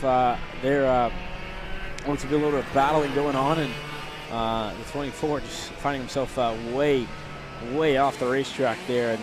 And Brody Brown as well with some issues for the 71. Finding himself struggling here as well early on in this qualifying session. But continue to follow around. Katowski right behind the 24 here once again. Look, Katowski could have made a mistake as well to put him right behind the MPG Academy driver there, as they're going to work their way down the main straightaway now. And side-by-side action, not what you need here in qualifying action. And it looks like Katowski could be. It looked like I thought there for a second he could have been on slicks, but he is on wets. But again, so shows you how tricky this racetrack is, Alex. Yeah, all it takes is on the entry to turn number 1, you drop a tire in the grass, or you drop a tire right on that sealer portion of the racetrack, and it's easy to loop around. Like you mentioned, it becomes paints essentially that middle of the racetrack. You're just off that Newcastle rain line, which is slightly different than what you can expect at other karting tracks around the country. So like you mentioned, Jack Katowski there spinning in turn number 1. I've looked at everybody's tire compound as best as I can here. I haven't seen anybody go on slicks yet. I still think it's too early. We've seen the drivers that have made risks throughout the happy hour. It didn't pay off for anybody so far. And for qualifying, that is the session where you want to make the least amount of risks, right? Because that sets you up for where you start for your heat races. Zev Gottschalk out there on the racetrack for the Bennick team. Finding himself in a good position out there on the racetrack. His brother Win Gottschalk still over in Europe with the Kiddix Kart Republic team, joining Lucas Palacio out there, as well as a couple of other American drivers that are out there. I believe one of the Simone brothers who's out there as well in Europe. I always mix up Rocco and Leo. So it's Rocco Simone who's out there in Europe. Win Gottschalk joining them as well. So just Zev Gottschalk here this weekend for the Bennick team. Lone Gottschalk here this weekend. Only one Kurosawa driver, and you go back to Brody Greer, who's your top 5. Byron Borman, who's in 6th. Marcelo Flores finding himself in this group here, the slower group. Unfortunately there for Marcelo Flores, but we'll see what he can do and how he kind of shapes up. Dalton Hayes has been hard at work with all those SLA kart racing drivers to get them up to speed. So we'll see what Flores can do here. He seems to be tiptoeing his way around turn number 1 now. We see how quick Slate Harrow is right now with that pink helmet. Using every bit of racetrack possible in turn number 4, but so far so good. A 126.8 is the time to beat, 5/10 clear of the field so far. So again, these drivers were the first to hit the racetrack this morning for happy hour. Now they're asked to go out there and find grip, an hour and a half or so later. This track is completely different to what they saw this morning. So again, this is a brand new racetrack. They might as well not even have gone out for happy hour, because all of a sudden this is another exploratory session for them, but they're asked to do it in qualifying conditions. It's as tricky as it gets for these young drivers. Yeah, and again, Johnson, Orioli, Win Gottschalk, who I don't think is here this weekend, Lawrence Perriman, Francisco, and Luca Beccaro still haven't hit the racetrack. So that's going to be the next group that gets set to go out with Andrew Lee Anastasio as well, who is going to lead the charge out onto the racetrack after being quickest in the morning happy hour session. White flag in the air, though, last couple of laps getting set to go underway. Gottschalk now tops the timing charts here, Alex, from Slate Harrell and Austin Taylor, who sit first, second, and third respectively. We're on to lap number 4 in this qualifying session, and Slate Harrell crosses the stripe, 6/10 back to finish to be P2 at the moment. We saw the 23 go around there. That's Capitan Garduno on the Orsalon machine, so spun around to the I-70 corner. That's not what you want to see in qualifying just to end your lap. So spinning in I-70 in qualifying is the worst situation possible because it ruins the lap you're on, and it ruins the setup for the next lap as well. So that's tough there for Capitan, but nonetheless, we have about a lap and a half left of qualifying, and the driver they're all looking after is Zev Gottschalk, who's 6/10 clear of the field, 1.4 ahead of third place Jack Katowski. So a pretty large field spread here in Microsoft for this first group, which is what you can expect in terms of just setup. You have to be perfect. Driving, you have to be perfect. In conditions like this where it's 50-50, some parts are drier than others, and some parts are still wet enough to where you can't even think about slick tires. Zev Gottschalk can be the first driver to cross the stripe this time around. Checkered flag in hand for Porter Weisensell. He's getting set to wave it. Austin Taylor right behind him, second on the racetrack, fourth on the timing pylon here. We'll see what Zev Gottschalk has left in store. 126.197, lap number 4, the final lap here for Gottschalk. Can he improve his time? Across the line now, just a little bit too much battling there with Taylor, not going to help him out. The National Motorsports driver crossing the line, that's Mason Brody, only 6th quickest for Brody. Couple of others, one of the Parolin USA machines getting set to cross now. Katowski, Slate Harrell's up to second, improves his lap. Not good enough to beat Gottschalk from the top of the timing chart. Katowski still third at 127.486 there, so 1, 2, and 3. We'll see what Flores can do. Looks like he's out there with the Ix Capitan Garduno. And neither of those two drivers improved. Flores only 9th here in qualifying, and everybody else crossing the line now for Brody Stoffel as well. No draft for him. He sits 13th. So a couple of drivers that we expected to be way up the order with no draft, with no push, have found themselves just falling down to 13th and 10th. It's just not what they would have wanted so far. So it was just a wild one for sure here in this one. A quick break from the action. Your second group getting set to come out on the racetrack here in a couple of moments' time. Quite on the airwaves, no commercial break.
Welcome back to Newcastle Motorsports Park here, the second group for our Micro Swift drivers here. The first lap is starting to get underway here. Cam Johnson leading the group out here on the Franklin Motorsports Merlin machine to the green flag.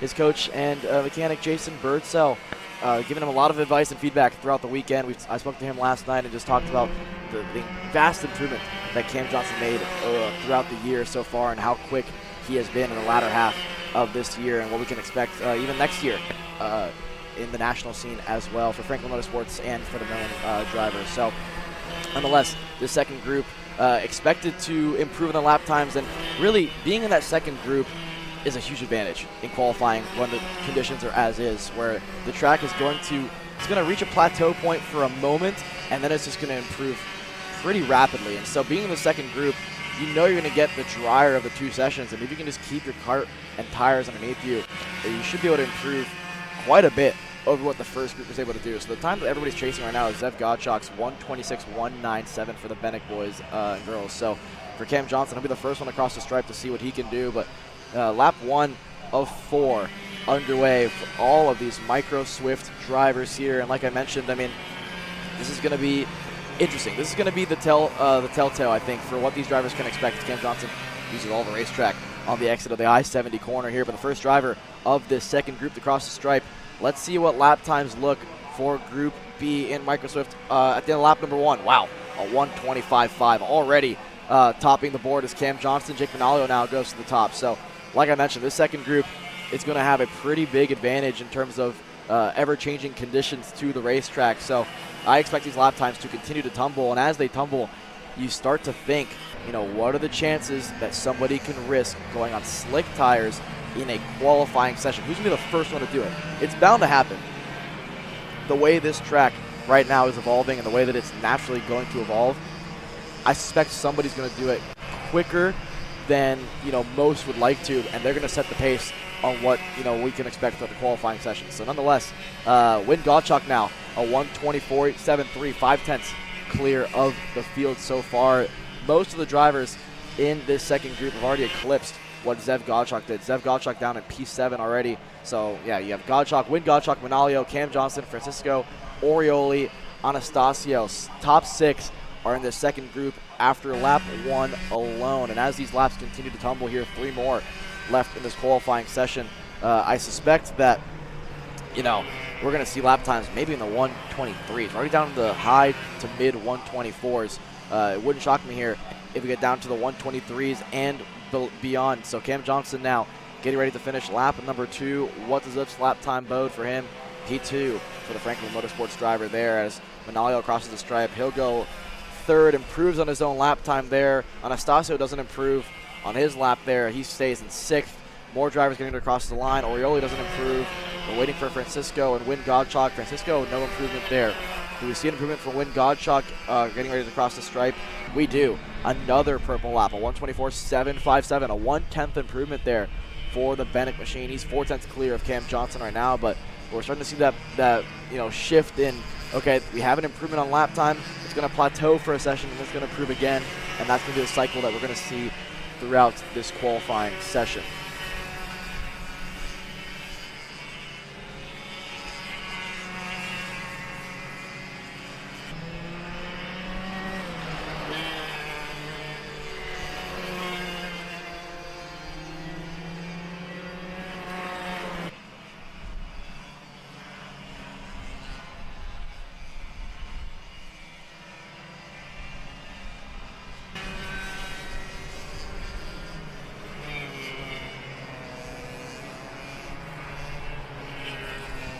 Lap number 3 is almost done for a lot of these Micro Swift drivers here for the second group. Cam Johnson going to cross the line here. Do we see an improvement from Franklin Motorsports Merlin? No, we do not. He stays 2nd. No improvement from Manalio either. So, again, this is that plateau I was talking about earlier where, depending on the tire pressure, depending on the setup that you have going on in your go-kart, lap 1 and lap 2, reverse on what we can expect when it's a slick, you know, dry, you know, sessions where lap 3, lap 4 is kind of like that money lap. Lap 1, lap 2, sometimes in the rain, if your pressures are set higher, that's going to be the lap time that you want to, you know, capitalize on. And so looking down the top 10, the only driver that improved in their last lap time was Jaden Francisco, 1:25.631, 8/10 back from Win Gottschalk. But the field's starting to close up slightly. Still a decently large field spread at the moment so far. And again, with these conditions, that's as we can expect, right? Especially when condition-wise, it's an unknown, and for the drivers, it's an unknown. So mechanics and teams are guessing slightly basing it off of what they see on the racetrack and what their driver's telling them after happy hour. So who knows gear-wise, setup-wise, pressures-wise, what each driver has gone out on. So they'll get a decent idea after qualifying on what they can expect for the heat race, which hopefully at that point will be dry weather conditions for all drivers, because I think at this point we can all attest to the fact that we've already had too much rain throughout the weekend, so hopefully it stays dry for the rest of the day and maybe even the weekend as well. So here's a good look at Zane Burgess right now, the driver that is the favorite at this point in time to win the Microswift Championship at the Motorsports Kart USA. He sits 6th at the moment. Last time around did not improve on his personal best here. We're getting ready to see the checkered flag in the air for a lot of drivers. Francisco improves, Orioli improves. They both improve on their final lap here. Burgess is going to cross the stripe. He has a decent push here, and it's going to bode decently well for him. He's going to go 6th, a 1:25.876. No improvement position-wise. Improves on his time, though. Win Gottschalk doesn't improve on his lap time. Hudson Howard improves on his final lap to go 9th. But that is essentially going to be it for the top 5. Does anybody else have a chance to knock off Win Gottschalk at a 1:24.757? A couple more drivers crossing the line there. No improvements so far as Daniel Guerra goes 12th, a personal best for him. There's the likes of Dutch Westbrook there crossing the line. He's going to go 17th at a 1:27.803. Couple more drivers getting ready to cross the line. No improvements. Win Gottschalk for Bennick. He tops the board at 1:24.757 on pole. Cam Johnson, Jake Manalio, Santi Orioli, Jaden Francisco, your top 5 in Microswift.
Welcome back to Newcastle Motorsports Park, the final round of the United States Pro Kart Series. The first of two groups here for the KA100 Junior drivers hitting the racetrack now. And I gotta say, this racetrack is starting to look drier than it has.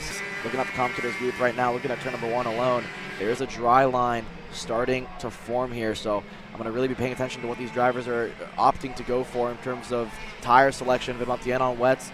You see Weiland on wets as well. I think most drivers are still going to opt for that wet weather tire. Maybe some will risk the slick, but as it stands at the moment, we're in maybe that transition period now to where some drivers, if you feel like pace-wise it wasn't there with the rain tires on, maybe you try a slick tire and see and test your luck a little bit here in this qualifying session. Nonetheless, the first lap is getting started. The first driver to cross the stripe is Vidmontien, so he'll start his first flying lap before everybody else. So, like I mentioned with Micro Swift, the same thing goes for KA100 Junior, the first of two groups.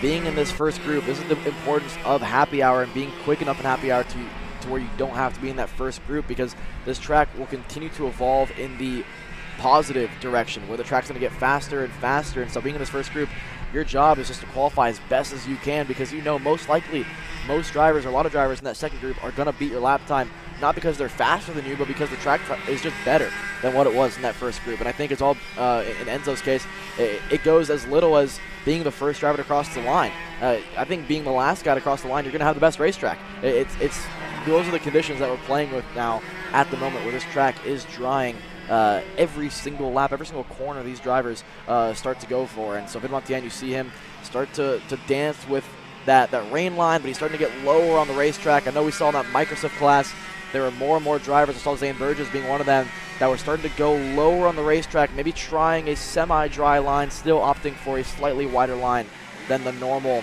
slick tire line. So, having said that, first lap underway here, and Vidmontien's going to be the first one across the line. The lap time that everyone has to beat is a 1:20.427. That is immediately beat by Cole Medeiros and Max Weiland. Like I mentioned, being the first one across the line, you're going to have the worst track out of everybody every single lap, just because when everybody has rain tires on, they're evacuating the little bit of water left on the racetrack, and so this track will continue to dry rather quickly as more and more go-karts hit the racetrack. So we're on lap number 2 now, and Braden Zerves is the fastest driver, the 809 at a 1:19.653. Andy Anderson for TKG, and then it's Asen Dramalev, Santiago Duran, Hamza Anbar. That's your top 5 at the moment here. Vidmontien, a driver that we know is quick in the rain, but right now using a lot of curbing to try to get this go-kart to rotate. That's expected in the rain, whether or not it's fully wet or just slightly wet or even damp like it is right now. You're going to see a lot of drivers opt for curbing on the inside of a lot of corners, just trying to get that go-kart to rotate better than what it would if you did a normal rain line style of driving. So it'll be interesting to see how these lap times play out. There's a good look at Braden Zerves, the BJR MDR driver, looking quick so far in this session after lap number 1. We saw in that Microsoft class a lot of drivers on lap 1 and 2. That was their best lap. Very few did their best lap on lap 4. Zane Burgess was one of them, but most of the drivers, like Wynn Gottschalk, was lap number 2. That was good enough for pole. So let's see if it's going to be the same sort of trend here for KA Junior. Second lap is in the books for a lot of drivers already. Brady Shad tops the board, but here comes Braden Zerves. He was P1 last lap. He goes P1 again here on lap number 2, qualifying a 1:19.330, 700th quicker than Brady Shad. Andy Anderson goes 3rd, but no improvement for Andy Anderson, no improvement for Asen Dramalev as well. So 3rd and 4th did not improve from lap 1 to lap 2. Enzo Vidmontien does though. 5th, Hamza Anbar 6th, Santiago Duran, no improvement. He's going to stay 7th though at the moment. Aldo Iturriaga goes 9th because Jackson Wolney now on his second lap goes 3rd as well. So we have a much tighter field to start qualifying than we did in the Microsoft class, and this is only the first of 2 groups here for this KA100 Junior group. Maybe in the first of 3 groups, I think, for this KA100 Junior class as well. So a lot of drivers here, 50 entered here for the final round of the United States Pro Kart Series here at Newcastle Motorsports Park, and we're about to finish lap number 3 here, at least for Vidmontien as well, and the rest of the class is going to cross the stripe behind him. So let's see what Vidmontien can do. He went 5th last time around, going to cross the stripe now for his 3rd lap. This is going to do 4th for Enzo, a 1:19.602. Max Weiland on the Magic Machine goes 6th, a 1:19.763. Brady Shad once again goes purple. 119 flat. We're almost into 118s now for these KA 100 juniors. There's a good look at the 896 Kart Republic SCR of Jackson Wolney. He's been quick. He's in that championship hunt. He's had a decent fight throughout the year, and we've seen him, bounce around from KA junior. He's done some KA senior stuff as well, even the X30 side of things for Jackson. But here in the United States Pro Kart Series, he's in the KA junior class, and in that championship fight, like I mentioned, he was third last time around. Let's see on his third lap. What is the lap time going to look like? No improvement for Jackson Wolney on the third lap. So for Brady Shad, his lap holds. Braden Zerves improves on his lap again. Not enough for pole at the moment. So provisionally, it's Brady Shad with about a lap to go here in this qualifying session for all of these KA 100 juniors.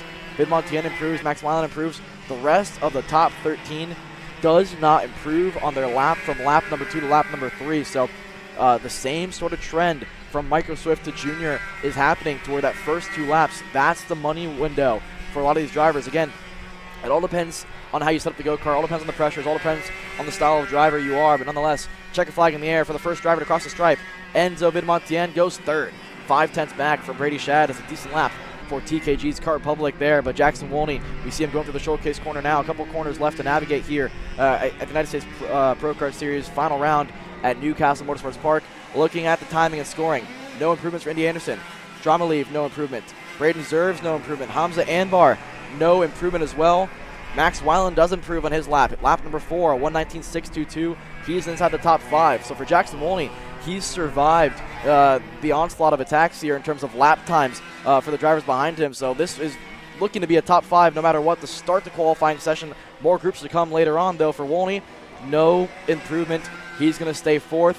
Further back, 0 improvements for any driver in the top 15. Roberto Renderos improves in his lap to go 16th on that 4th and final lap, but only 4 drivers on that 4th lap improved out of 16. So it goes to show you that you really want to get that lap, that benchmark lap done on lap number 1, and lap 2 seems to be the money lap for a lot of these drivers, no matter what class you're in. So for Brady Shad, provisionally on pole position, still 2 more groups to come here for KA Junior. Braden Zerves, Vidmontien, that's your top 3. Wolney, Max Weiland, your top 5.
Welcome back to the United States Pro Kart Series here at Newcastle Motorsports Park. There's a look at Peyton Westcott, really searching for any bit of water left on that front straightaway here. I got to believe at this point we have to see that transition period where somebody decides, you know what, slick tires might be the move, and you take a risk.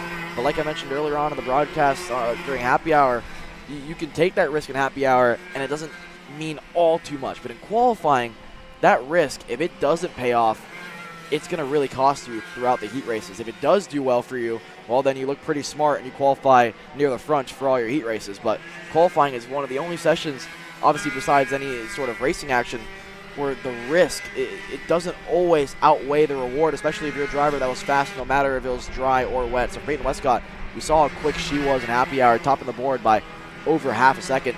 She decided, you know what, rain tires are good enough for me. The go-kart feels good. The RPG Cosmic is absolutely flying.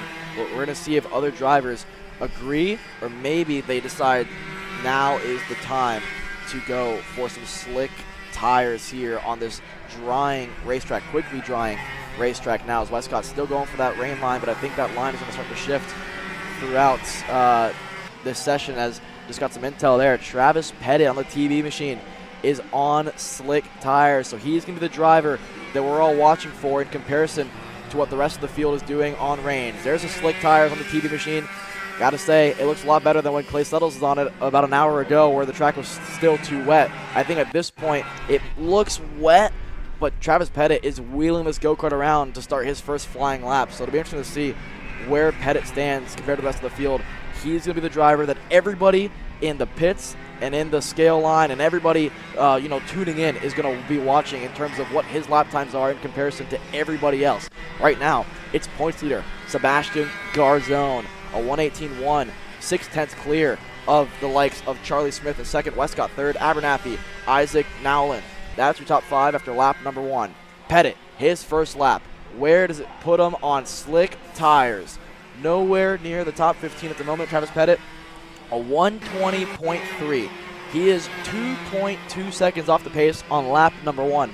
I gotta say, this looks like it might be a masterclass here. 2.2 seconds back on his first attempt at it. You give him 2 or 3 laps here in a drying racetrack where he can figure out how to get those slick tires fired up.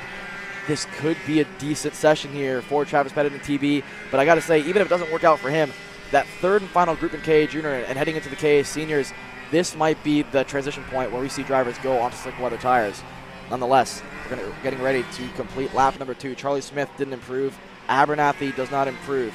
Here's a look at Sebastian Garzone crossing the line. David Roberts goes to second. Garzone does not improve. So Roberts now P2 on the RPM OTK machine, a 1:18.767. Still, Sebastian Garzone has 6/10 between himself and the next quickest driver. Nobody in the top 7 improves. Cash Felber does an 8th. Paramo, Amador Martinez, they all improve on their second best lap. Braden Zerves and Brady Shad right now, they were in that first group.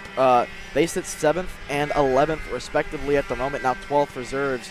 So they're hanging on to that top 15 at the moment. I still think when that third and final group rolls around here in this KA Junior class, it's going to be interesting to see how it all plays out for the drivers who were in Group 1 and even Group 2 here for KA Junior. But looking down the order, let's see where the likes of Travis Pettit is. Pettit goes 11th, a 1:19.2, only a second back from what Sebastian Garzone did last lap around. So for Travis Pettit, he has improved quite a bit here. That slick tire is getting fired up on this ever-drying racetrack. Here's a look at the 2 RPG Cosmics. Westcott, no improvement. Amador Martinez improves to 7th, a 1:19 flat. Matches almost what Travis Pettit did. White flag, one more lap for a lot of these drivers. Pettit's going to get 2 more tries at it here on the 828 TB kart machine. The slicks look like a pretty good decision so far for the all-green machine with the orange helmet of Travis Pettit. The top 6 last time around does not improve, so we're starting to see that plateau that we've seen all qualifying long, whether it was Micro Swift or KA Junior. It's really tough to keep those rain tires underneath you on a drying racetrack. But for Pettit, he's the only driver that's going to get better and better as the session goes on. These slicks are getting fired up here out of I-70. What does it look for lap number 3 for Travis Pettit? He's tucking his helmet. He knows the lap feels decent enough here. Are the slicks the move? Pole, 1:17.801. Travis Pettit has just confirmed it is time for slick tires for the rest of the KA Juniors and qualifying as a whole. So Travis Pettit now put the field on notice. Slicks are the way to go. 1 lap to go for Pettit, 1 lap to go for everybody else to try to get close to what Pettit has done. I got to say, Garzone's been very impressive. Only 4/10 back from the slick tires of Travis Pettit, but I think at this point, confirming that the slicks are quicker than the reins, I bet those reins at this point are chunking up and starting to become a less grippy slick tire, and drivers are starting to really having to search for water. Westcott the first across the line for lap number 4, no improvement. Charlie Smith doesn't improve. Abernathy does not improve, but for Travis Pettit, I got to think that he might improve again on his lap time and really give himself a decent shot at a top 15 or so spot when that third and final group rolls onto the racetrack there, as Davin Roberts doesn't improve. Garzone doesn't improve in his lap as well. Nobody in the top 10 as expected with those rain tires falling away as the track dries up. Nobody improving here, but I got to say, it wouldn't shock me to see an improvement from Travis Pettit as Jose Halfin out of nowhere, a 1:18.654. Jose Halfin, I got to say, we didn't give him too much love, but he was actually also on slick tires. So the slicks, I can confirm, are the way to go. 1:17.665 resets purple lap. Travis Pettit provisionally on pole position. Still 1 group to go in KA Junior, but he's put himself and between himself and Garzone 5/10 clear of the rest of the field. Most of them on that wet weather tire. Jose Helfin, the RPG Cosmic, one of the drivers to risk the slicks. Travis Pettit, though, he made the most of it provisionally on pole position.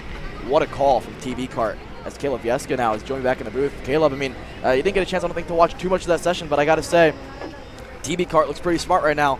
Pole, one of the first to opt for slick tires. And I tell you what, I think everybody saw that, and everybody else that it's getting set to go out onto the racetrack has switched over to the slick tires. So everybody, I think, after seeing how fast Travis Pettit was, decided to change whatever they had on that go-kart and put on slick tires here for this next group of qualifying. And again, just able to get that little bit of intel walking around down there in the paddock. And yeah, everybody looked just, even the seniors that are starting to roll up onto the grid, just started switching over their tires as well, and everybody kind of staying on their toes here as it's drawing racetrack. Again, there was, I'm not going to say it, but there was the R word predicted here at 10 a.m. and it didn't come. So that is exactly what, you know, these drivers want to see, a drying racetrack, still a green racetrack for everybody out here. And this is exactly what they needed when it came down to qualifying. So now you see everybody start to roll out onto the racetrack. Michael McGoy, everybody else. Everybody's on slicks here, Alex. Yeah, everybody on slick tires. No shock there because Travis Pettit pretty much just told everybody, listen, this is the tire to be on.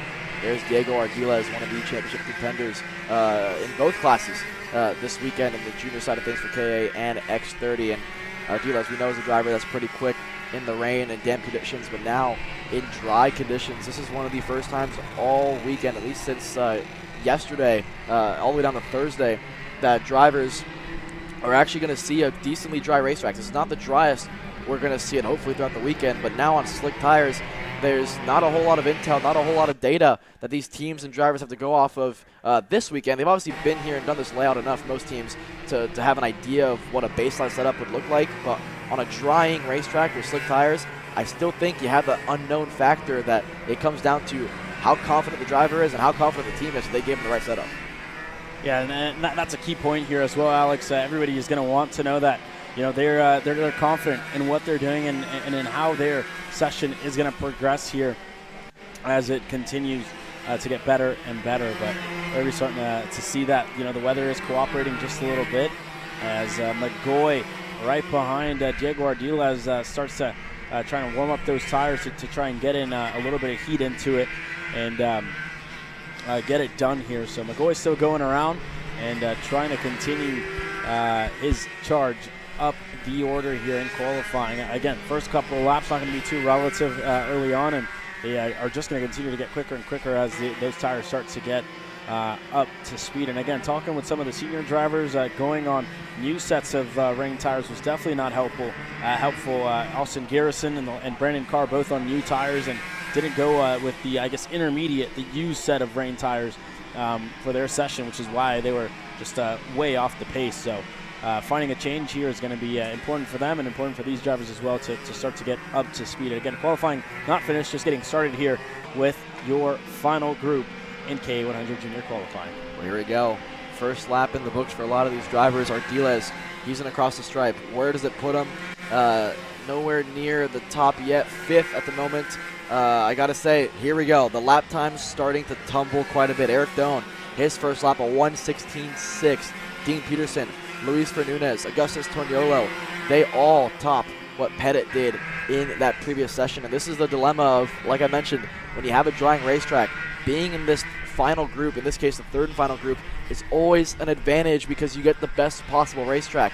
Now, like you mentioned, if that rain happens to come late, well, that could put a wrench in things and ruin the session for some drivers. But right now, we finally got to that transition point. We're finally onto slick tires. This is going to be the best track they've seen in 2 days. It's no shock that Pettit's already falling down the order. He's actually lucky enough at this point, in my opinion, to stay in that top 5 spot. But we're still 3 laps left in this qualifying session. I expect a lot more drivers to eclipse the TV Kart as the session goes on. Right now, our dealer is looking pretty strong. He sits 10th at the moment, but let's see what the second lap's going to bode for him. I tell you what, Ardiles is about to set a flyer here, Alex. He's been absolutely flying this entire lap. We'll see what it looks like for Diego Ardiles Don't be surprised if he goes to the top here. What does that Speed Concepts Racing have in store for us? And indeed, goes to the top of the timing charts for only about a second there, because Eric Doan goes back up to the top. Michael McGoy goes to second. Ardiles to third. Rodriguez gets himself up to fourth, and it continues to change here. Dean Peterson up to third now. Still a whole lot of shuffling in this one, Alex. What a lap for Eric Doan there, the first driver to be in the 114 bracket for the junior side of things. Michael McGoy, P2, Dean Peterson, third. Ardiles 8/10 back now in fourth, but like you mentioned, still a driver that's absolutely flying. I got to say, this is a dilemma being the first driver. Just like we saw in that first group with Vidmontien. When you're one of the first drivers to see the green flag, you're also one of the first to see the checkered flag. And that means that the drivers behind you, it sounds silly, but they're actually getting a slightly drier track than you are because it's still evolving. And that's what we're seeing here with Ardiles, who continues to top the board whenever he crosses the line, and then the drivers behind him eclipse his lap. So it's a dilemma to be in as a driver. And to me, as we see one lap to go for this qualifying session for a lot of these drivers here, as there's still 2 to go for the likes of Eric Doan and others who's absolutely flying here on the Speed Sense, X3 there. So white flag in the air, one more lap. Ardiles tops the board. McGoy tops the board. Eric Doan, what do you have in store? No improvement. Or that wasn't Eric Doan, sorry, I have the wrong driver there, but Eric Doan, no, that was Eric Doan. So Eric Doan doesn't improve in his lap time there, a 1:17.265. He was given space, is the intel there. We missed the start of that lap, so Eric Doan was leaving a bit of room between himself and McGoy. He feels like the pace is pretty good in that Speed Sense at this point in this qualifying session, that I think he can have one more shot at it here with the slick tires. So everybody else does improve though. McGoy tops the board. Ardiles, Toniolo, 1 lap to go in this qualifying session. White flag in the air here, and indeed, Alex, 1 lap to go, and it's going to be a huge shuffle throughout this entire field whenever we get into heat racing action, because the likes of Westcott, the likes of Pettit, everybody way down the order, because everybody's opted to go on slick tires here for this final group, and they're doing a good job to keep it on the racetrack here. We'll see what Michael McGoy can do here the last couple of laps, the last lap, I should say. Checkered flag in the air, checkered flag in hand for Porter Weisenfeld. Diego Ardila is going to be one of the first drivers to get it. And the 2 RPG Cosmics going to round their way through here. Checkered flag in the air now. Everybody's going to get it. Ardila is able to improve a 114.046. Not enough, because Michael McGoy goes to the top. A 113.801. Eric Doan goes up to second. Ardiles to third. Toniolo fourth. Rodriguez is back up to fifth. Dean Peterson able to get into the mix, but this just changed completely. Vidmontien down in 31st. A huge shuffle in the order here, Alex, when we get into heat racing action, and a couple of notables as well. Inside of the top 10, you saw Naomi Garcia was in there. Peyton Fayen's up there now. She's up to 8th. So a huge shuffle in KA100 Junior qualifying after everybody started on wets. It turned into slicks, and just a little bit too late to kind of change when you're out there on the racetrack. I gotta say, you almost got a feel for Travis Pettit, right? He was 1 group too late. If that track dried a little bit slow for Pettit, it would have been pretty cool to see him put it on the top there as the only driver to go on slicks. But he pretty much told the rest of the field, listen, slicks are the move, and it ended up costing him quite a bit of spots ultimately, but that's just the way fate would have it, right, in this third and final group. So Michael McGoy going to top the board and go P1 in junior. Eric Doan put a flyer together to almost eclipse the RPM driver there second. Dean Peterson, Ardiles, Luis Fernandez. We saw Hamarillo there cross the stripe very late on the U-Race machine to put it 6th. Toniolo, Rodriguez, Fayen, and Hyatt. That's your top 10 in the KA100 Junior.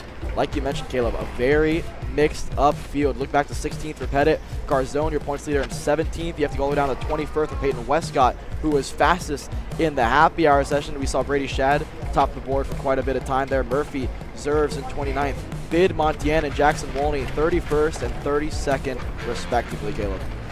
Absolutely madness here. Madness in this entire K8 Junior session. Quite on the airways, but what a way to start off the first 2 qualifying sessions here, Alex.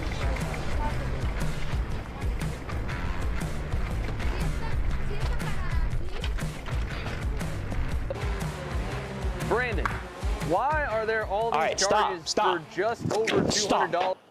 I'm tired of all this branding business, okay? Branding this, branding that. Why are there all these expenses on AKR over $200? We know, okay? Take a walk with me. At Shop AKR, they have everything you need to start racing at a very cheap and affordable price. They have MXC rims, they got chains, electrical stands, tilt seats. They got MXCs, and if you didn't know, on top of that, any purchase in the continental U.S. over $200, that's free shipping. Hey, aren't you supposed to be in the AKR Anonymous meeting over there? Dude, I'm doing a commercial. Dude, we have no time. It's about to start. Stop. We all love Shop AKR. Me? More than others.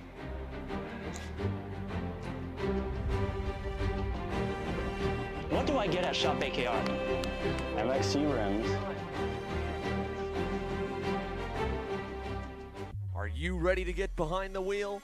From Formula One to NASCAR and IndyCar, all the pros start here.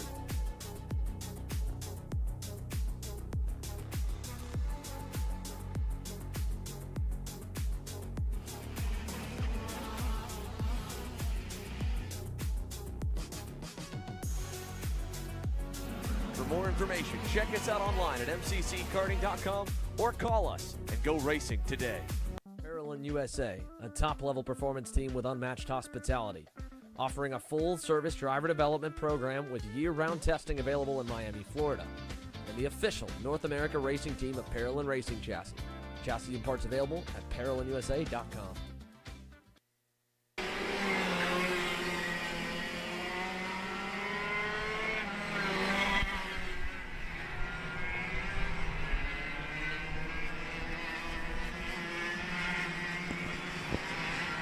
Welcome back to Newcastle Motorsports Park. Your K8 seniors out on the racetrack now. We're following along with Cameron Weinberg, who doesn't find himself in the championship fight this weekend, but still has had really good showings here in 2024. He finds himself further down in the order as well, but Weinberg, again, going to be a factor here this weekend at Newcastle Motorsports Park, and look for this driver to be quick. He sits in third in the championship, 303 points back from A.J. Myers and Cooper Shipman. So a little bit of a mix-up indeed in this field for K8 Junior, and again, we're going to see it as well here in this one. Lap 2 of qualifying getting set to go underway for your K8 seniors. Now we follow along with the Wisconsin Wonder Kid in Brandon Lemke, working on his own stuff here this weekend. Just a solo operation for him. No team, and that's all this kid needs to go quick at a racetrack like Newcastle. Yeah, well, we know what he's able to do as Cameron Weinberg throws it off the racetrack. Lemke almost did the same thing, and with that brings a lot of dirt and grass onto the racetrack and on the exit of turn number 4. So for Weinberg, that's going to ruin his start to his first lap there. It goes to show you that it's still not all sunshine and rainbows on the racetrack, and it's still tricky enough for these drivers to have to go out there and navigate. I mean, this is one of, if not the first sessions all weekend long that it's been dry and good enough for slick tires, as the 944 is off the racetrack, and so too is Charles Ropke there on the Merlin machine. Goodness gracious, Oliver Calvo was way off the racetrack there. Almost got into the side of one driver, and everybody going super wide. I don't know if that entry of the corner is just very slick. Two drivers go around. One of the Jay Howard DPK karts there goes around, and another one as well going around. But everybody having issues in this corner. More and more drivers go around. Almost making contact there. The 990 as well. Goodness gracious, Alex. What is going on in that corner? Because it's sending a lot of drivers way wide. We didn't notice that in that final round of the K8 Junior qualifying session too. There's something got dumped on the racetrack, or they just did a better job of navigating turn 4 than these senior guys, who I think are pushing maybe the boundaries a little bit too fast, too early, as the 978, that's Cameron Weinberg, for a second lap in a row, throws it off the racetrack, and that's gonna ruin his second lap in the session as well for Chad Dawkins Racing's Car Republic. Yeah, it's almost like somebody dumped grease in that corner, and everybody's just flying off the racetrack there.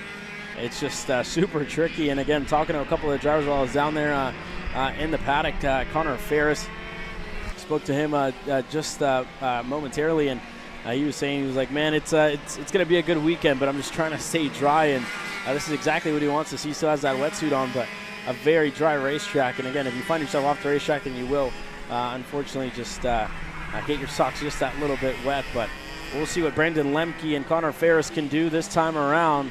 Lemke seems to be on a flyer, and so does Connor Ferris, having that draft from Brandon Lemke. look out for these two drivers to move up the order, and indeed, Connor Ferris is able to get up to first. Brandon Lemke is going to second. Raheem Alabai is up to third, and Fernando Luque and Cooper Auclair fourth and fifth, respectively. I got to say, I mean, so there's the answer. We got a really good shot there from our camera guy. The entry and into the apex of turn number 4 is wet. I mean, there is big puddle alongside the curbing in turn number 4, so you actually have to be offline in 4 slightly for that go-kart to even remotely stick. So if you turn in and try to, navigate that curb, the normal racing line, you're going to go off the racetrack every single time right now with the way turn 4 is. So these drivers are having to go slightly offline in different corners, and this is just, another test for these senior guys who are, again, like I mentioned, the first time pretty much all weekend where we've seen some dry, driving at least since Thursday. So, and this is not even dry. Turn 4 has some puddles. I think I-70 is a bit of water on the inside of the racetrack as well. Any corner that has a slight banking is going to have that water on the inside of the curbing, so you have to go slightly offline. We're seeing it in turn number 1 as well. So it's still not perfect out there for these drivers, but I got to say, after Ferris passed Lemke, it looks to be a lot better of a lap for Brandon Lemke. This time around, he's going to have a decent tow. Checker flag in the air. Cameron Weinberg, does he have anything here? 9th, considering he missed out on 2 laps. That's pretty solid. Here's Cooper Auclair. He's going to go 3rd. A couple other drivers crossing the stripe there. Cash Perkins 2nd. Dono Bonilla goes 4th. Further back, Cooper Shipman. What does he got on the Iron Rock machine? He's going to go 2nd. There's the like of Luke Powers. Raheem Alabai goes 3rd.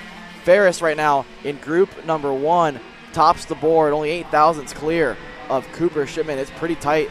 The top 4 there, Caleb. Only 1.5 tenths separates your top 4. Still more drivers getting ready to cross the finish line here to complete their final lap. Calva goes 17th.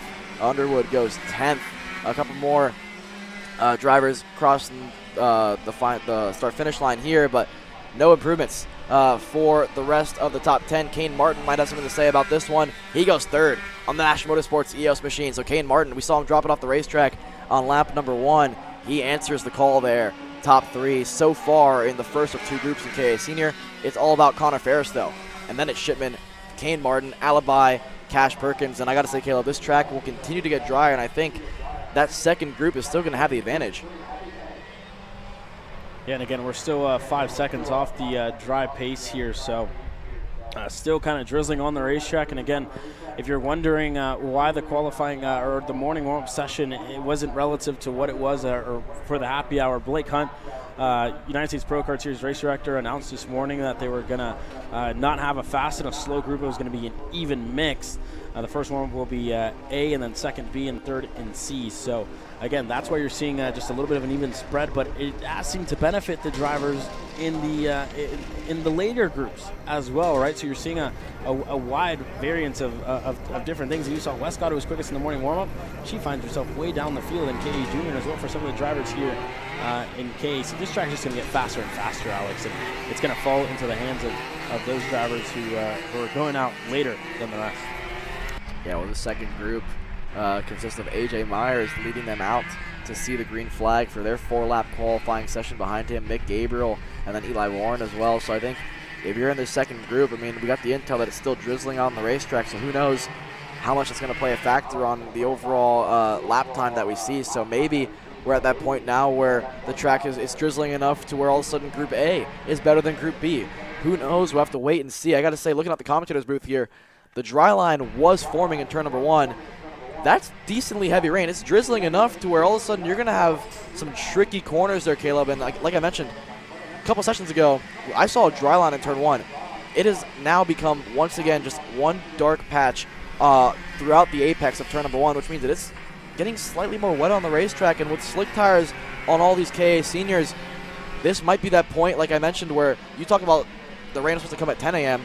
It's almost 11 a.m. here in Newcastle, Indiana, and maybe the rain came an hour late, but it might have come at the perfect time for that first group if it all pays off for them. But nonetheless, they're starting their first flying lap. Is quick Mick Gabriel and AJ Myers. This is going to be the test to see if the track is starting to go in the opposite direction or if it's still getting faster.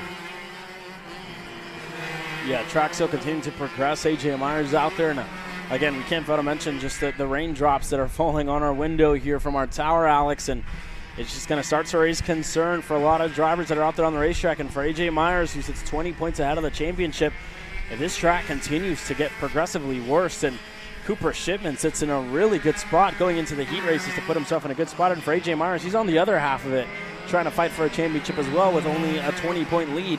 This could very well swing the way of Cooper Shipman if he has better heat race results than the Magic Man here. So he's going to need a really good result here in the qualifying session, and hope he can set on a lap before it all changes in a couple of moments' time, Alex. See AJ doing some adjustments there to the carburation of his K100 Senior package. And once again, in turn number 4, this is the corner on the racetrack that you have to navigate properly and not throw it off the racetrack like a couple drivers have done so far. Here, end of lap number 1. Where does AJ stand? 20th for him. Nick Gabriel a little bit further back as well. So 2.6, 2.7 seconds off at the end of the lap number 1 for this second group in KA Senior at the moment now. So this second and third lap to me is going to be the lap that decides it all of whether or not this track is starting to go in the opposite direction, plateauing, or still improving. I got to say, AJ Myers, you look at the common trend slightly here. Ferris, a very tall driver. Shipman, a decently tall driver. AJ Myers, a tall driver as well. And in this sort of conditions where it's drying, but it's still slick out there, it pays, dividends to a guy who's just slightly taller than other drivers. And very well said with AJ Myers being able to move his body in that seat and being able to kind of tell the Magic Kart what to do and where to go in each corner. You see him kind of lean to the side and just a little bit and kind of try to catch that more traction through some of these corners. Let's look at some of the lap times here by AJ Myers as well, who doesn't find himself inside of the top 10 yet. But again, he is going to continue to gain some more speed. He's currently running a 1:15.458.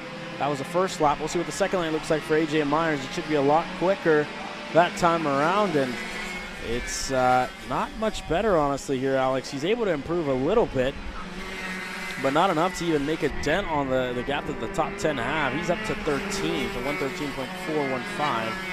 The drivers in the prior session were about half a second quicker, with Connor Ferris still holding on to that pole position. Yeah, but I still think the track is at least plateauing because Valen Venkatesh and Finn Bailiff last time around went 4th and 8th respectively at a 1:13.1 for Finn. Venkatesh at a 1:12.8, so almost less than a tenth off of what pole was for Connor Ferris so far. So I think for AJ, maybe just slightly miss the setup, or this is where he wants it, right? Where all of a sudden lap 3, lap 4, his tire's going to be in that money window and he's going to feel comfortable enough to wheel this Magic Machine to glory. So we'll have to see how it all shapes out here for the KA100 seniors here in the second group. Looking further down the order, other drivers in the mix here. Jose Carlos Fernandez, Preston Underwood was in that mix last session. We see the likes of Quinton Angeli in this group go 16th. So not many improvements here in this second group compared to what we saw in the KA Junior class. Here's the third lap for Myers. Pole, 1:12.585. Provisionally, the Magic Man now tops the board. Here's Overbeck. He goes second. The track is still improving. Vaughn Beasley goes to third. Wow, out of nowhere. These drivers in the second group were struggling to find grip, but I think they're in that money window. Lap number 3, like I mentioned, where all of a sudden they figured out how to wheel this racetrack, and they're topping the board as behind them, one driver off the racetrack. That's one of the National Motorsports machine. I think that's Ryan Persing. Ryan Persing way off the racetrack. Finnegan Bailiff to the top of the timing charts. A 1:12.228 for Bailiff, who's off the racetrack now. And this is exactly what we saw with the first group of seniors.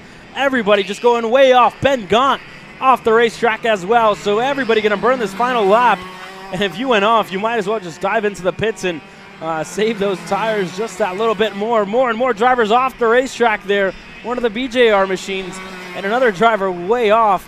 And there goes as well what looks to be Chris Harrower, and Lorenzo Kaufman goes off. James Overbeck going to be the final driver to really get in a good lap this time around. We'll see what he can do. AJ Myers sits in second. Overbeck in third. Myers the first one across the line now. Can he improve? Not enough here. A 1:12.712. Overbeck across the line now. He goes to the pole. James Overbeck, fastest in qualifying. A 1:12.061 for the BJR MTR Len Kart. How about it for Jose Carlos Fernandez there? The Orsalon driver, a 1:12 flat as well. Only 200th back from what Overbeck did on that final lap. So what a flyer for Carlos Fernandez there.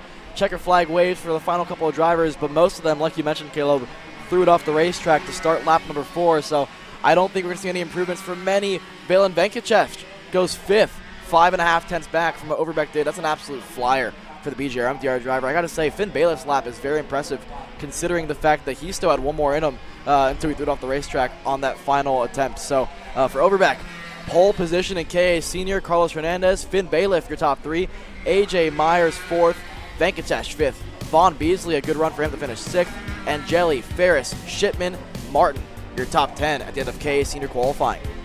Insane qualifying session here. Overbeck fastest with Hernandez, Finnegan Bailiff, and championship points leader, and AJ Myers sitting in 4th. Next group getting set to go out onto the racetrack, Alex, but man, a second to catch our breaths here.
Mini Swift out on the racetrack now, and the first couple of groups here, the first group I should say, out on the racetrack now as they start to go around again. The happy hour session not relevant to what we're going to see in this first group, but we have 29 drivers totaling the work there in the scales. Everybody just kind of holding on and picking up their last little go-karts. And again, you get your merch still roaming around the paddock as well. It's always cool to see, Alex, and I know we're the first ones to give a shout-out to anybody wearing our merch, saying, hey, nice shirt, man. And they for sure appreciate seeing that as well. But a couple of drivers out on the racetrack now. One of the Saudi Racing USA machines there. That looks to be the 113. That's going around, sorry, the 118 there out on the racetrack. Not Valentino Santillan, who is the 111, but that's Mika Baruch for the Saudi Racing USA team here this weekend. He's out there, the first kart out on the racetrack, and sits 16th at the moment in timing, but we'll see when he crosses the stripe when he's first to cross the stripe. A couple of other drivers as well. I believe Benja Hernandez out there on the racetrack, the first of the SLA kart racing machines, and looks like Aston Wyatt is out there at the moment as well, and Tucker Trebe. So we'll see how these laps start to shape up for the first couple of these drivers. Mika Baruch goes to the top here early on again.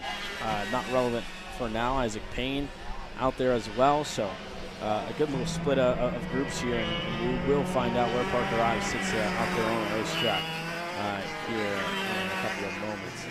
So everybody working their way around. Tucker Trebe, Royce Vega out on the racetrack now. He's up to second for the Bennett team. Benja Hernandez out there. Liam Nachawati is on the racetrack here. Grayson Wolcott is there. Two Paralins in this group. Look for those two drivers to work together here, Alex.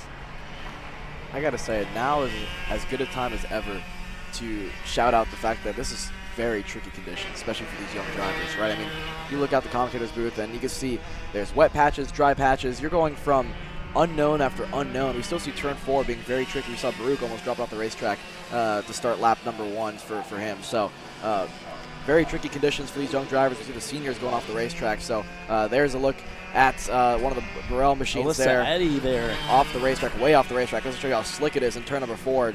It's so easy to get it looped, and then you just go down the hill on the exit of turn number 4, and it's tough to get it back going again. So again, like I said, this is clearly slick tire conditions, but with the intel that we received after last session, it's still slightly drizzling every once in a while on the racetrack, and it prolongs that full transition point of, okay, this track is dry. Right now the track is ready for dry tires. Doesn't mean the track is fully dry.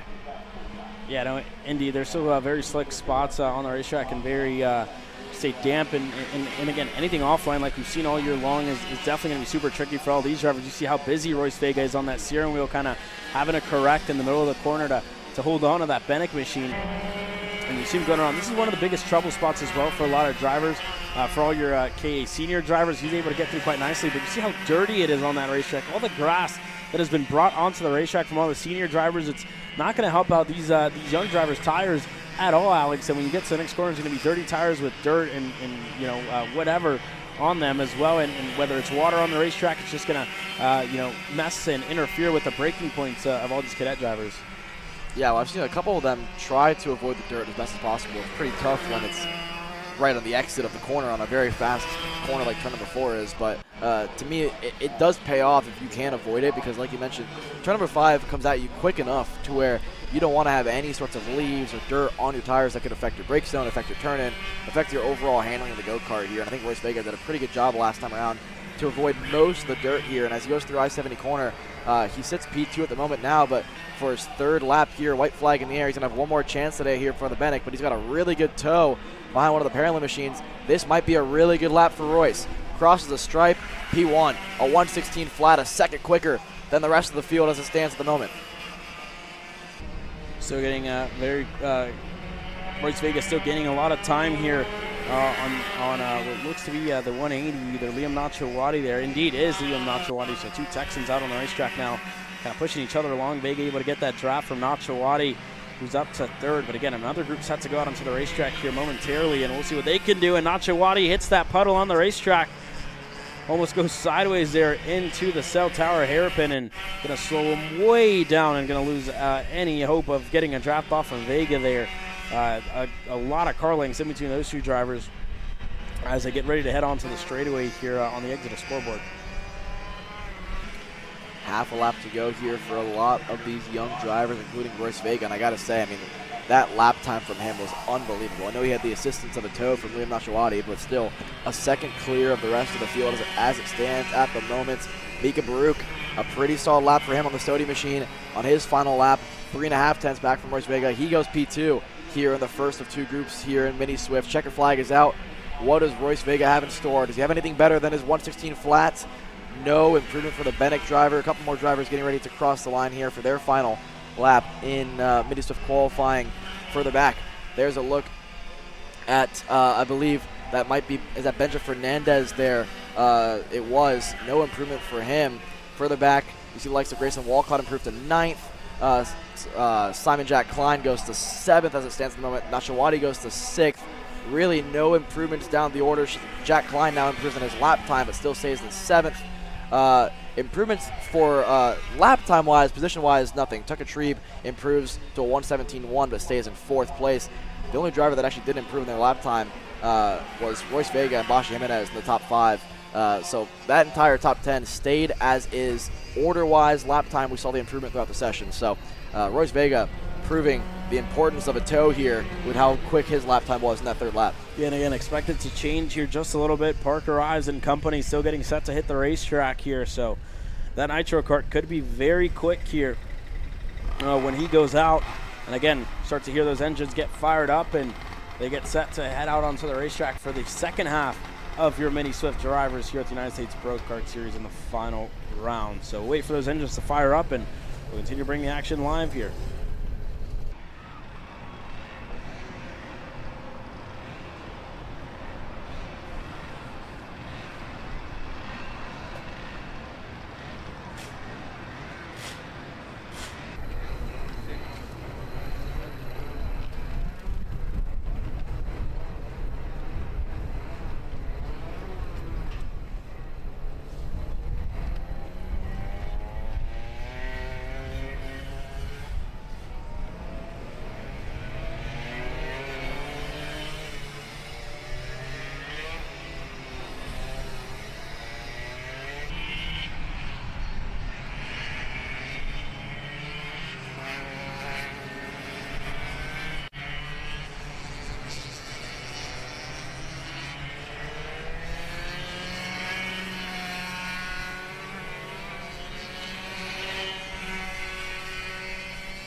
the second half of your mini Swifts out on the racetrack now. Nico Orbezo going to lead the charge here from Nico Katowski and Ashton Woon.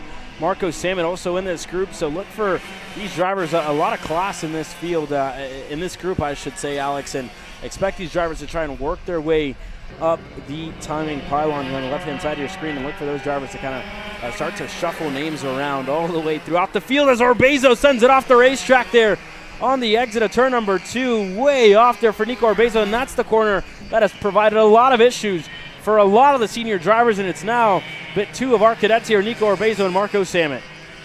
Yeah, it goes to show you how much these drivers are pushing so early in the session. Again, that puddle is not going to go away very quickly here because the sun is not really beaming down on the racetrack all too much, and when you don't have wet tires to help evacuate the water on the racetrack and nobody's going to run on that puddle, it might stay there for as long as, you know, the next round of heat races, right? So you can't afford to turn into that apex and just expect there to be grip.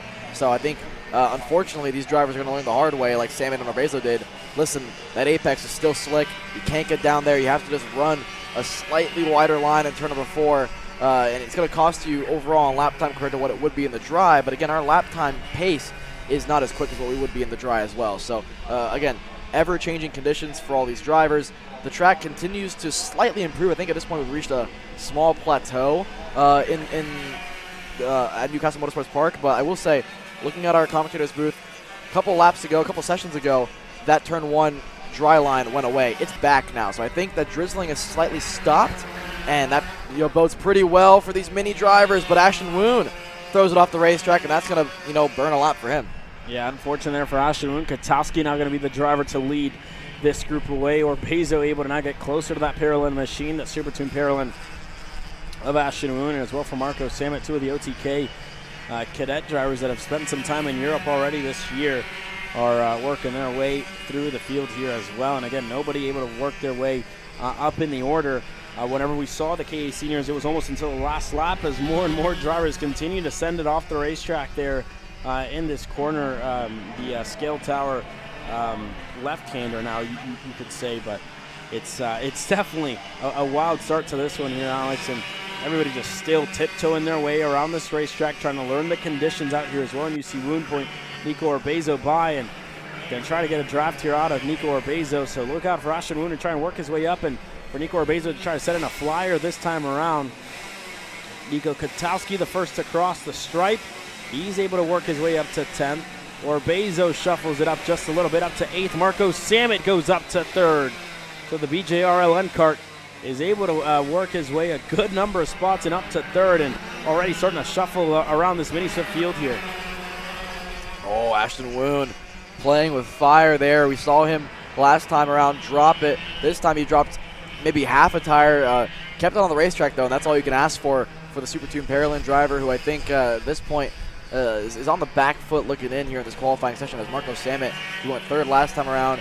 He's all over the rear bumper now of the 196 machine, or 195 machine of Ashton Woon. He might get around him here soon in the showcase and scoreboard corners. So for Ashton Woon, he's looking to put a lap together. For Nico Katowski, it looks pretty quick so far. Down to 16th at the moment, but I suspect them to get quicker and quicker. As Orbezo last round went 8th, 1.3 back from what Royce Vega did. I got to say, Vega and Baruch right now, they were in that first of 2 groups here. They still sit 1st and 2nd at the moment, but if that KA senior qualifying is anything to go off of, this 3rd lap tends to be the lap if the drivers have put it together at this stage in qualifying, to where we can expect a lot of improvements here. Here goes Katowski. He goes 6th. Here goes Orbezo 4th. Samet pole. 1:15.930 for Marco Samet on the BJR MDR LN go-kart there, and he's got one more chance to improve on his lap time once again. Marco Samet, an absolute flyer by that LN kart, and he continues to push Ashton Woon along, who continues to go almost sideways on the exit of that corner. This is going to be a burner for those two as Nico Katowski sends it off the racetrack. Katowski's in 9th here, but it's holding strong for Royce Vega, Mika Baruch, and Tucker Tree. Parker Ives is up to 8th now, so Ives also having a good qualifying session here in the second group, and a burner for Katowski. William Vitor's up to 9th. Alex Chandler for the Iron Rock Motorsports team goes up to 4th, and this qualifying session continues to change around the first couple of drivers to come. It's going to be Nico Orbezo from Marco Samet and Ashton Woon who may have burned this lap with the battling that they did. Orbezo going to be the favorite here with clean air ahead of them. Keep your eye on the 2 OTKs in that Parolin machine as they round up the last hairpin here. Still very close in this qualifying session, only a 10th in between the top two, and back to Mika Baruch at half a second. But Orbezo seems to be on a flyer. So does Marco Sammet across the checkered flag, this time by Orbezo. Can he improve any? He does. Up to fourth. Ashton Moon solidifies a third. Katowski with that off-track excursion finds himself way down the order here, Alex. But here comes Parker Ives to the checkered flag. Ives has had a good couple of laps. What can he do on the final one? He can't improve, and his entire group doesn't improve either. Here comes Macha and Chandler to cross the stripe here. What can they do? Maxwell Macha, no improvement really for him. He goes 11th. Valentino Santillan, what a final lap for him. He goes 5th. Chandler goes to 7th. Rodolfo Lavin goes 8th. We saw the likes of De Janeiro go 9th, now 10th, as Alex Chandler goes to P2 out of nowhere. Alex Chandler just surprised us here, and it was almost a whirlwind of emotions in that one, Alex. Everybody was shuffling up and down the order, but Alex Chandler starting on the front row alongside Marco Sammet. An OTK lockout of row number 1. You go back to Royce Vega in the Benek and Ashton Moon in the Super Tune machine. Nico Orbezo tops your top 5. Back to a Sodi Racing lockout of 6th and 7th. William Vitor back to Lavin. And De Janeiro, Isaac Payne, Parker Ives only 12th. Maxwell Mancha 13th. Tucker Trieb 14th. Igor Katowski, your top 15 starters here in Mini Swift. Already, we've seen it all in qualifying, and still more sessions getting set to come your way with KA Masters and X30 Pro. We'll be right back after this quick commercial break.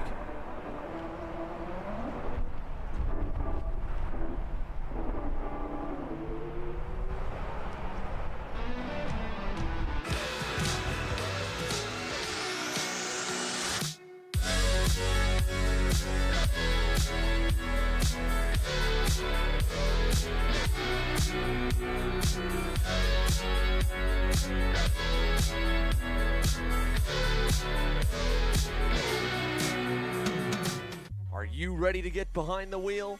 From Formula One to NASCAR and IndyCar, all the pros start here.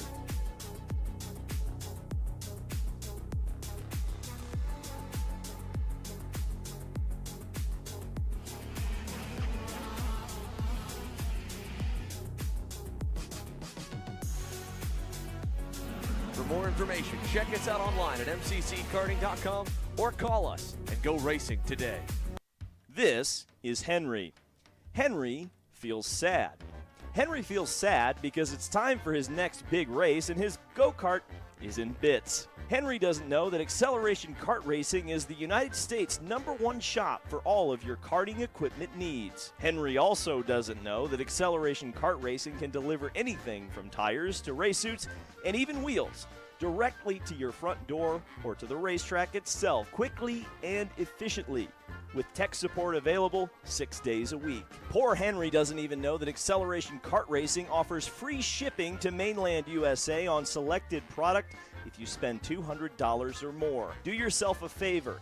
Go to accelerationkarting.com and make sure that you are never left stuck on the pre-grid with Henry. Be smart and don't be like Henry.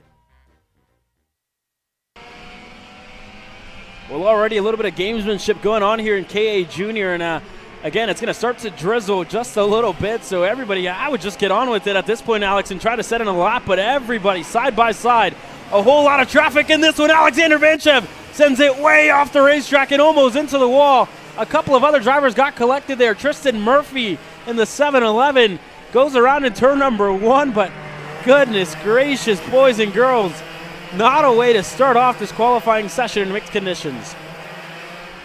That was chaotic. We were watching that during the commercial break, and you could just see how many drivers are trying to play that game of, no, you go first, no, you go first. I think you had a great point. If it's drizzling like we think it is at the moment, at this point, just get on with it, right? Just go get a lap down, because you never know if that rain's going to, come down harder on the racetrack and all of a sudden ruin the session for anybody who didn't put a decent lap together. So at this point in the session, to me, if you're anybody in this lead pack, just set a lap, right? Get that banker lap in the books in case the rain does come. Right now, I think it's subsided slightly, but it did look like it was drizzling a little bit in the opening lap there, and that's why I think Murphy and Vanchev went off the racetrack and around for the Super 2 driver in turn number 1. But now, this is their first flying lap here. We've got a decent idea of where the pace stands, but with all the games that were being played, I don't think this lap's going to be very representative of what we'll see 3 laps from now in this 4-lap qualifying session. That being said, right now Max Weiland is the quickest driver in X30 Junior at the moment. There's Davin Roberts looking pretty racy on that RPM OTK at the moment, but still 3 laps to go in qualifying. Yeah, still 3 laps to go, a long way in this qualifying session. Again, in X30 Junior here, a couple of drivers have found themselves in the mix. Everybody out on the racetrack, so this group is not split up, but there's still a lot of gamesmanship going on. Everybody just kind of decided to get on with it here after the first corner, so just may have been a little bit too late there, but a 114.441 for Jackson Woney puts him top of the timing charts there. Felipe Jesus Benito sits second. Back to Scarborough, back to Kim, and it says Marco Salmon, but it should be Max Weiland. And a couple of the mini drivers seem to have snuck their way into the session here, Alex, but we'll get that fixed on our side here shortly. So the X30 Junior is still going around, and Woney's still the quickest in the session. A couple of drivers that found themselves with good results in the KA Junior qualifying session, like Peyton Fain and a couple of others as well, have hit the racetrack here doing double duty for a lot of the RPG contingent to start doing both 125cc and a little bit of KA Junior action. But Diego Ardiles arrives on the scene, a 112.554 for Diego Ardiles. And again, everybody's super busy on the steering wheel here, Alex. You see that line starts to get just damper and damper, and everybody's starting to slide throughout these corners. Woney able to retake the fastest lap of this qualifying session, a 112.472. He's quickest. Back to Ardiles, to Toniolo, Davin Roberts, and Dean Peterson, your top 5. Speed concept racing pretty good right now if you're Jackson Woney. If you're Diego Ardiles, they're 1 and 2 at the moment for them. Toniolo, this has been a great showing for him on the RPG Cosmic up to 3rd. Roberts, Dean Peterson, your top 5 at the moment, and then Peterson's teammate Charlie Smith, 5th and 6th respectively. But it's Ardiles in P2, your championship leader. Woney in with a shout here at a championship, but a little bit too far back in my opinion to make amends for some rough races throughout the championship here at the United States Pro Kart Series. But a pole position would be pretty nice for Jackson Woney. I believe it would be his first of the season for USPKS. 2 to go, white flag, so this is their final lap this time around. Vid Montien out of nowhere. Charlie Smith now, 111.457. Dean Peterson, P2. Sarah Bradley goes to 3rd. Roberts 4th. Here is Jackson Woney, the last driver across the stripe here to start his final lap.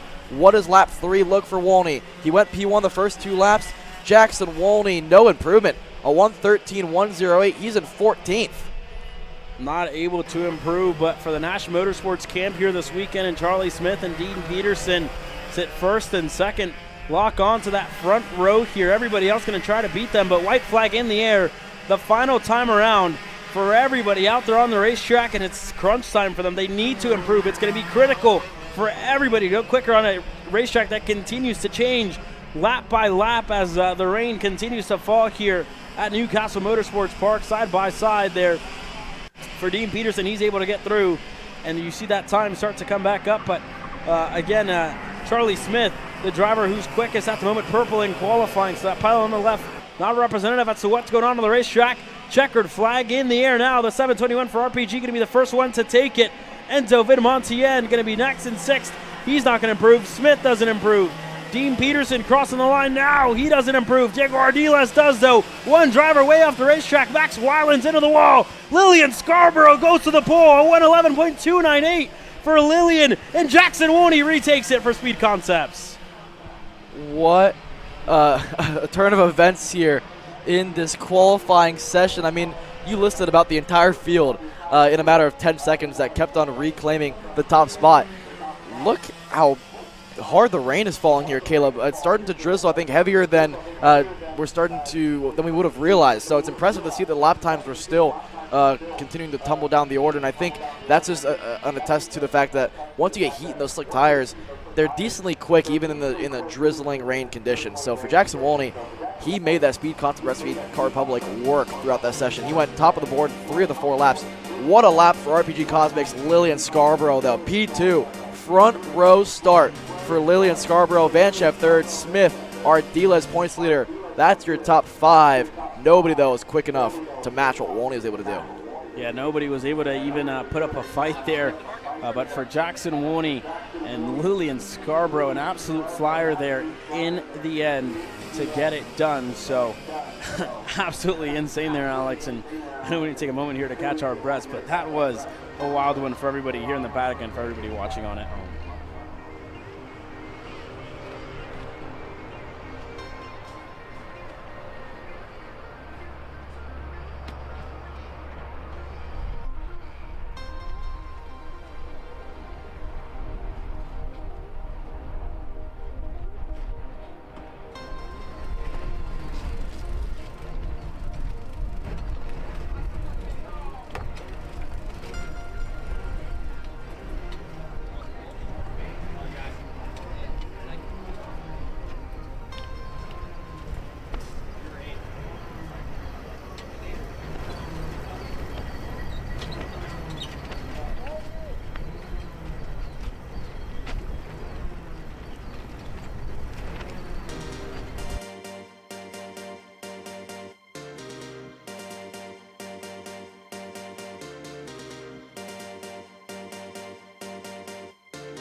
Your KA Masters out onto the racetrack now and leading them away.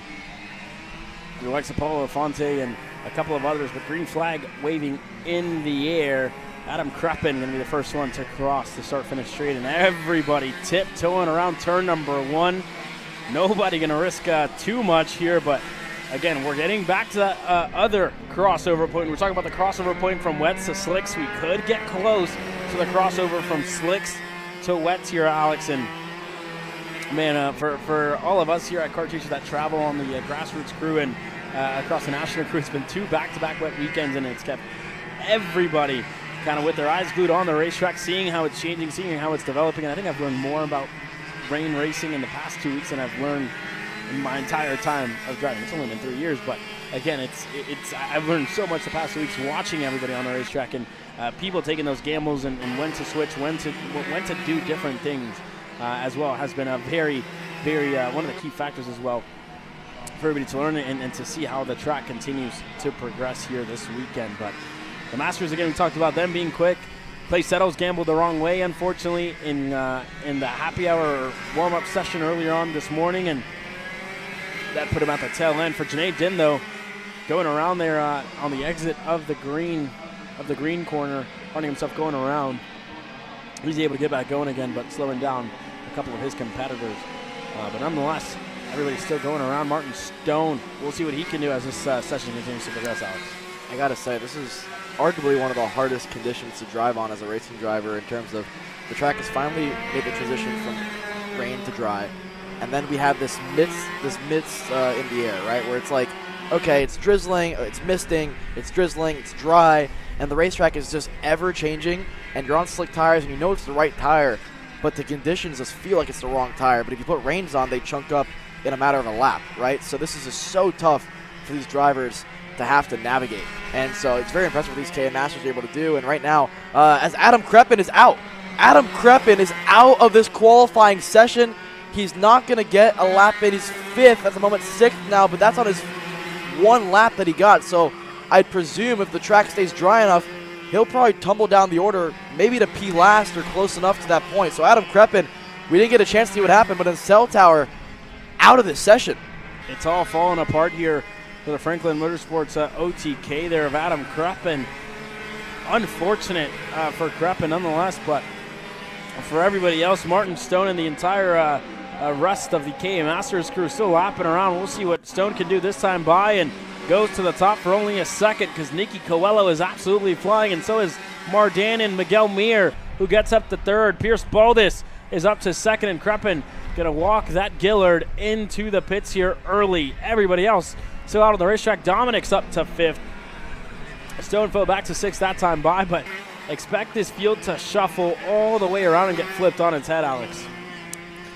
Yeah, heartbreak there for Adam Kreppen. Maybe delight for other drivers who know how quick Kreppen is around this place. It's one less driver they need to worry about in this qualifying session. I think it's exciting for us, though, knowing that we have such a fast driver starting near the back of the grid for all of his heat races later on today. But for Nicky Coelho right now, the Franklin Motorsports Maryland driver, he tops the board. Pierce Baldus right now P2. They're only 2 laps into a 4-lap qualifying session.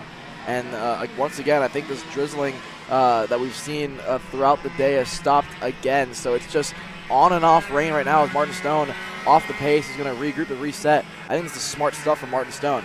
He's going to let Nicky Coelho go by, and then he's going to get a tow off of Coelho here. And I'll be shocked if Coelho actually lets him do this. But Martin Stone is going to set himself up pretty nice for a good lap here for his third lap. Nicky Coelho, 1:13.938. He tops the board. Miguel Mir goes to second. Laurent Mardan third. Now it's Pierce Baldus up to P3, but nobody quick enough for Nicky Coelho.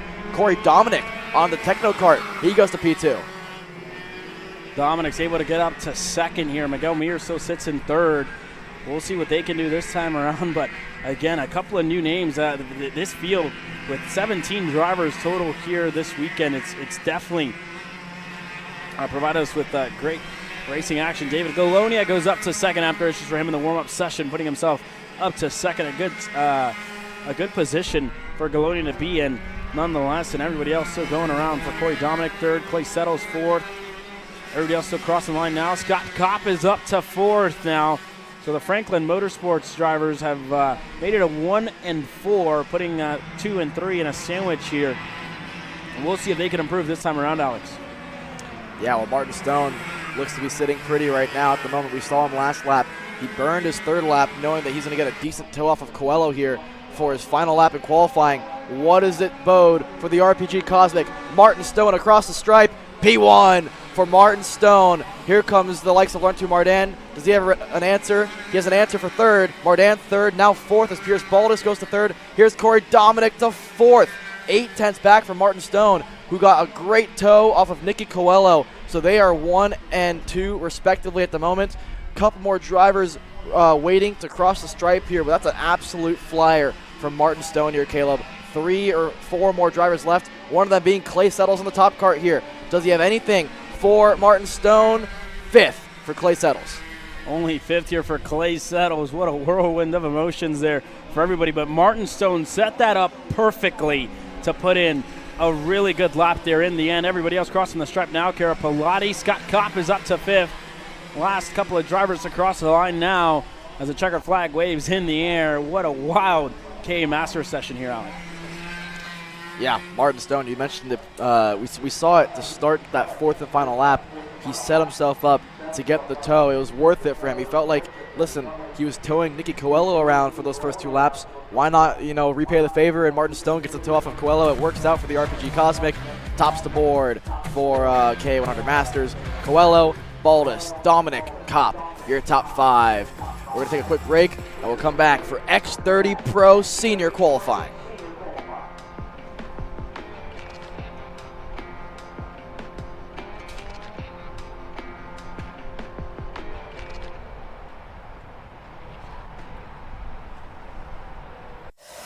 So you finally want to get behind the wheel, huh? Yeah, I've been shooting for 3 years and I've never got to drive. Well, you're gonna need some more gear than just your helmet. Why don't you go to shopakr.com. They got their inventory online and they'll ship it the same day if you order before 5:30 p.m. Eastern. They got shoes, Yep. gloves, Yep. rip protectors. Got those too. Can they make me go fast? No. Here at Acceleration Kart Racing, we've got everything you need to get on track. What happens next, well, that's on you. Check us out online at shopakr.com.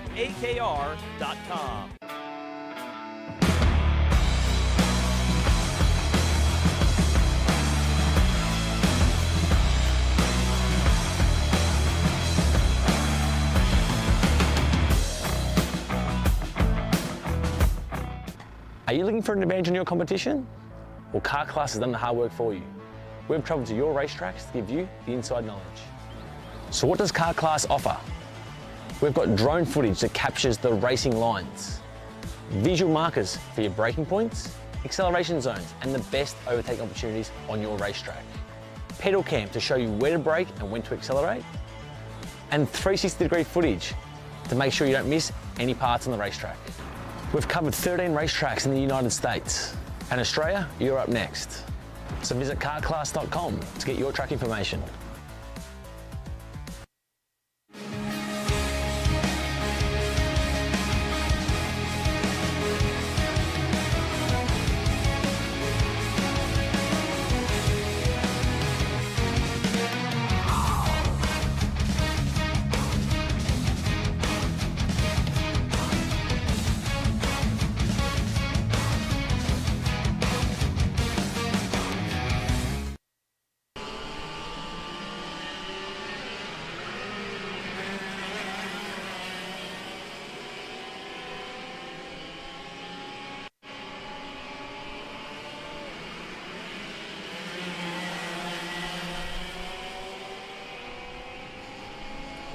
X30 Pro out onto the racetrack now. Green flag is in the air. In the morning, it was flying Ryan Orberg and Aiden Ingrata who are quickest in that warm-up session, but the interim SOTKs were right on their heels, as well as Austin Olds. So look out for this qualifying session to look different for everybody. Again, the little drizzling that was occurring during that X30 Junior field, that X30 Junior session, I should say, has subsided, and no drizzling in the area at the moment. So look out for everybody to have a dry racetrack here in this qualifying session. Flying Ryan leads Aiden Ingrata, Harley Keeble right behind them. So we'll see how these drivers end up at the end of this one. First lap getting set to come underway, Alex. Yeah, let's see what Flying Ryan can do here on the RPG Cosmic. I got to say, Aiden Ingrata has looked very strong in his return to karting here on the U.S. scene. He was quick in the rain and happy hour. He was quick yesterday in the practice sessions, and now in qualifying right now. I mean, the first two drivers across the board, so they're naturally going to be 1 and 2 at the moment. But it's Norberg ahead of Ingrata. That is Keeble, Olds, Satulio. That's the order in which they're crossing the stripes. So a couple of drivers just taking that first lap easy as Norberg goes off in turn number 4. He's the first, not the first, should I say. He's one of many drivers, several drivers that have gone off the racetrack in turn number 4, and it even bites Mr. 9 time. Yeah, and again, you see how tricky the conditions are, and for Ryan, a driver who's really quick. It's crazy to see him go off the racetrack, but it's also crazy to see the RPG Cosmics 1, 2, 3, 4, and 5, the fastest 5 drivers out onto the racetrack. And you go back to the Long Chaps, who's currently in 9th. We'll see if anybody can get up there and contend with those RPG Cosmics led by Mike Rollison here this weekend. The AVP-powered machines go around now. Ingrata goes quicker than Norberg that time around, a 107.724 for Aiden Ingrata. Top of the timing charts here. Next across the line here, Nick Terlecki going to be the first non-RPG, as well as Harley Keeble, who improves. He's up to 3rd. Austin Olds goes up to 2nd. What a lap by the rookie, and ADT is up to 4th here. The top 5 changing just a little bit here, Alex. Yeah, but I'm still waiting for lap 3 and lap 4. That's the money lap here for these X30 Pros to make something happen, as every time the drivers hit that wet patch in 4, it makes me scared they're going to go off the racetrack, as the Tulio had to catch the go-kart there, as Garrison for Speed Concepts goes to P1, a 107.512. That's the lap they're all chasing. Terlecki to 3rd now with 2 laps to go in qualifying. That's exactly what the championship points leader needs here this weekend. Austin Garrison for the Speed Concepts Racing Machine. If he qualifies on the pole, that's exactly what he needs to catapult himself ahead, even further in the points, ahead of ADT, who sits all the way down in 10th here. That would be a great showing for Austin Garrison to try and run away from Ryan Norberg, who's only 7th quickest in this qualifying session. He crosses the line now. Back to the top for Flying Ryan, a 107.153. Ingrata's up to 2nd. Austin Garrison's in 3rd.